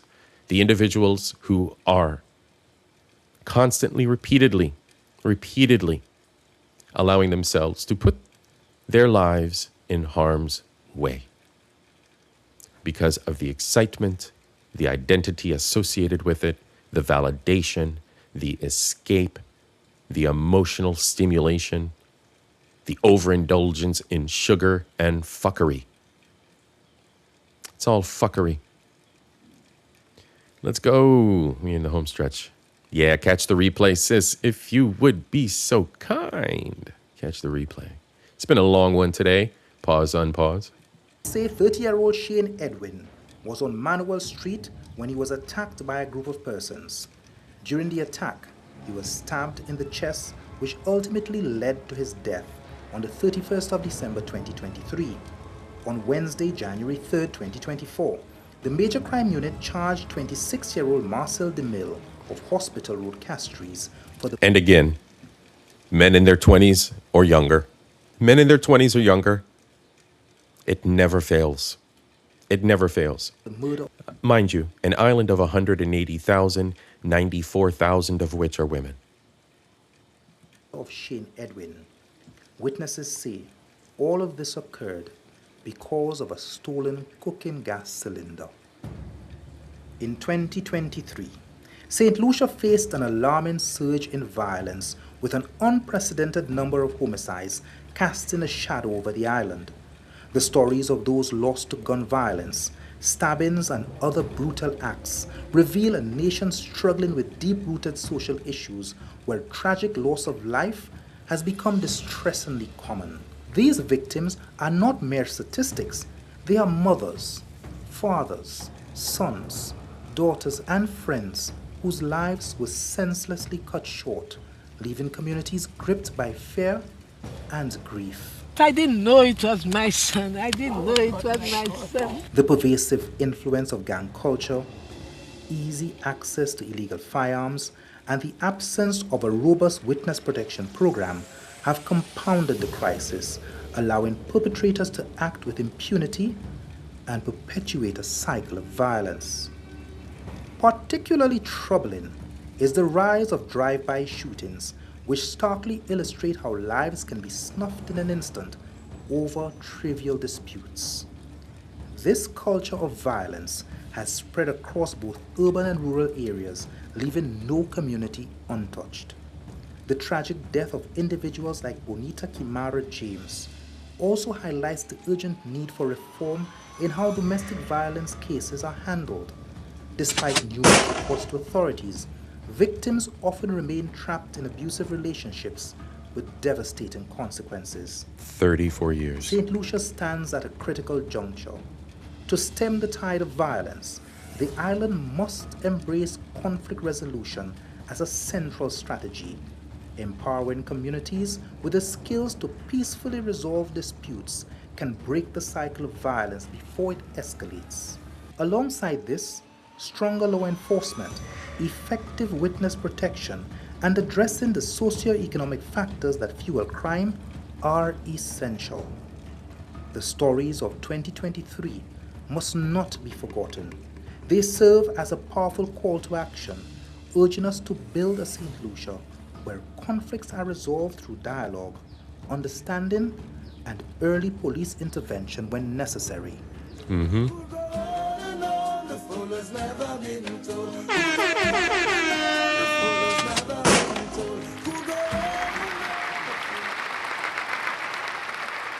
We are throwing the whole soundboard at Untold Stories. Untold Stories you can find on YouTube.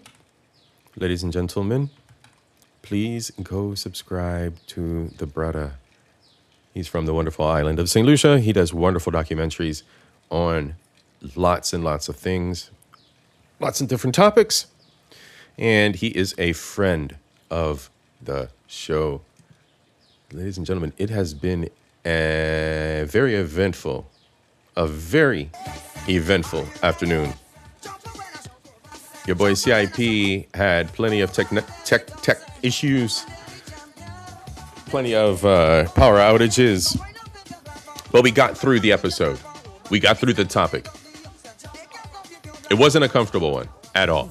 It was not a comfortable one at all. It was not a good topic of good vibes and good energy and what we love to celebrate, what I love to share with you here on Soca Sundays.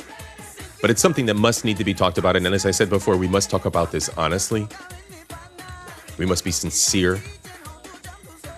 We can't be apathetic. And we can't make excuses. We can't make excuses for those that put themselves in harm's way. And we can't make excuses for the beasts that are born from irresponsible adults. All right, ladies and gentlemen, I'm going to let everybody go for the afternoon. I'm not going to spend any more time. No more time preaching, venting, ranting. You've heard enough this afternoon. You know where I stand. You know that fuckery is not the way forward. Janessa's been cooking all day, and she's still not finished. I'm trying to decide. Do I want to spin up? I've been pretty brisket heavy lately. I like brisket, but I have ribs. So I'm trying to decide if I want to cook the short ribs or I want to just spin up another brisket. Let me know what you think, ladies and gentlemen, in the comments, in the chat. Otherwise, it is Memorial Day weekend here stateside. Something new, a new perspective for me, a few years old, something new within the last few years I've gained knowledge of is the way that some celebrate Memorial Day. Some celebrate Memorial Day as a way to show reverence to the ancestors, to those before us. Others, for the hallmark-centric day of recognizing our soldiers. I think that's interesting, the different perspectives on that. I think I might have mentioned this last year. However you celebrate your holiday, however you celebrate your day away from your regular vocation, your job, I hope you do so safely. All right? Enjoy your family. Take pictures. Take lots of pictures. Create those good memories. And if you're not doing anything fancy, and the weather permits it, here in Central Ohio, it's pure shit weather-wise, but if the weather permits it, get outside and touch grass. Share some time with your neighbors. Share some time with your community. Participate. Be a good steward of friendship, of love. Matter of fact, I think we might close out on love again. I'm digging the Freetown Collective. Freetown Collective is a soca group out of Trinidad. Might as well do that.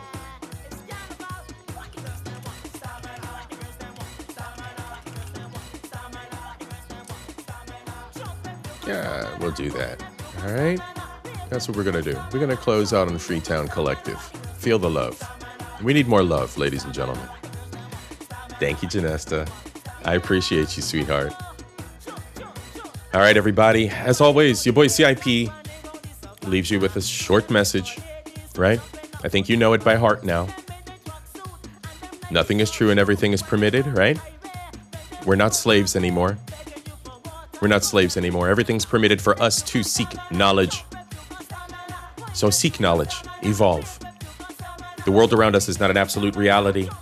Your reality is subjective to what you choose to explore, the choices you make. What you limit yourself to and experience is your own responsibility. Choose wisely, my friends, my family, my fraternity, my subscribers. I love you. Peace, y'all. All right? Feel the love, my friends. Feel the love. Let's go.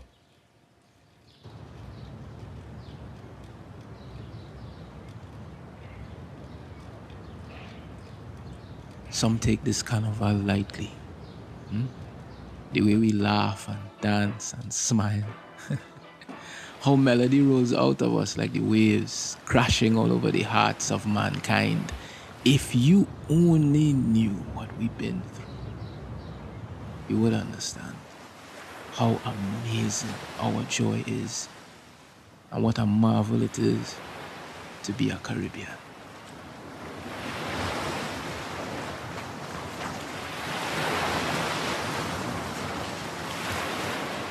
May your heart find peace anywhere you come from. Coulda up, you coulda down, blessings on my nation.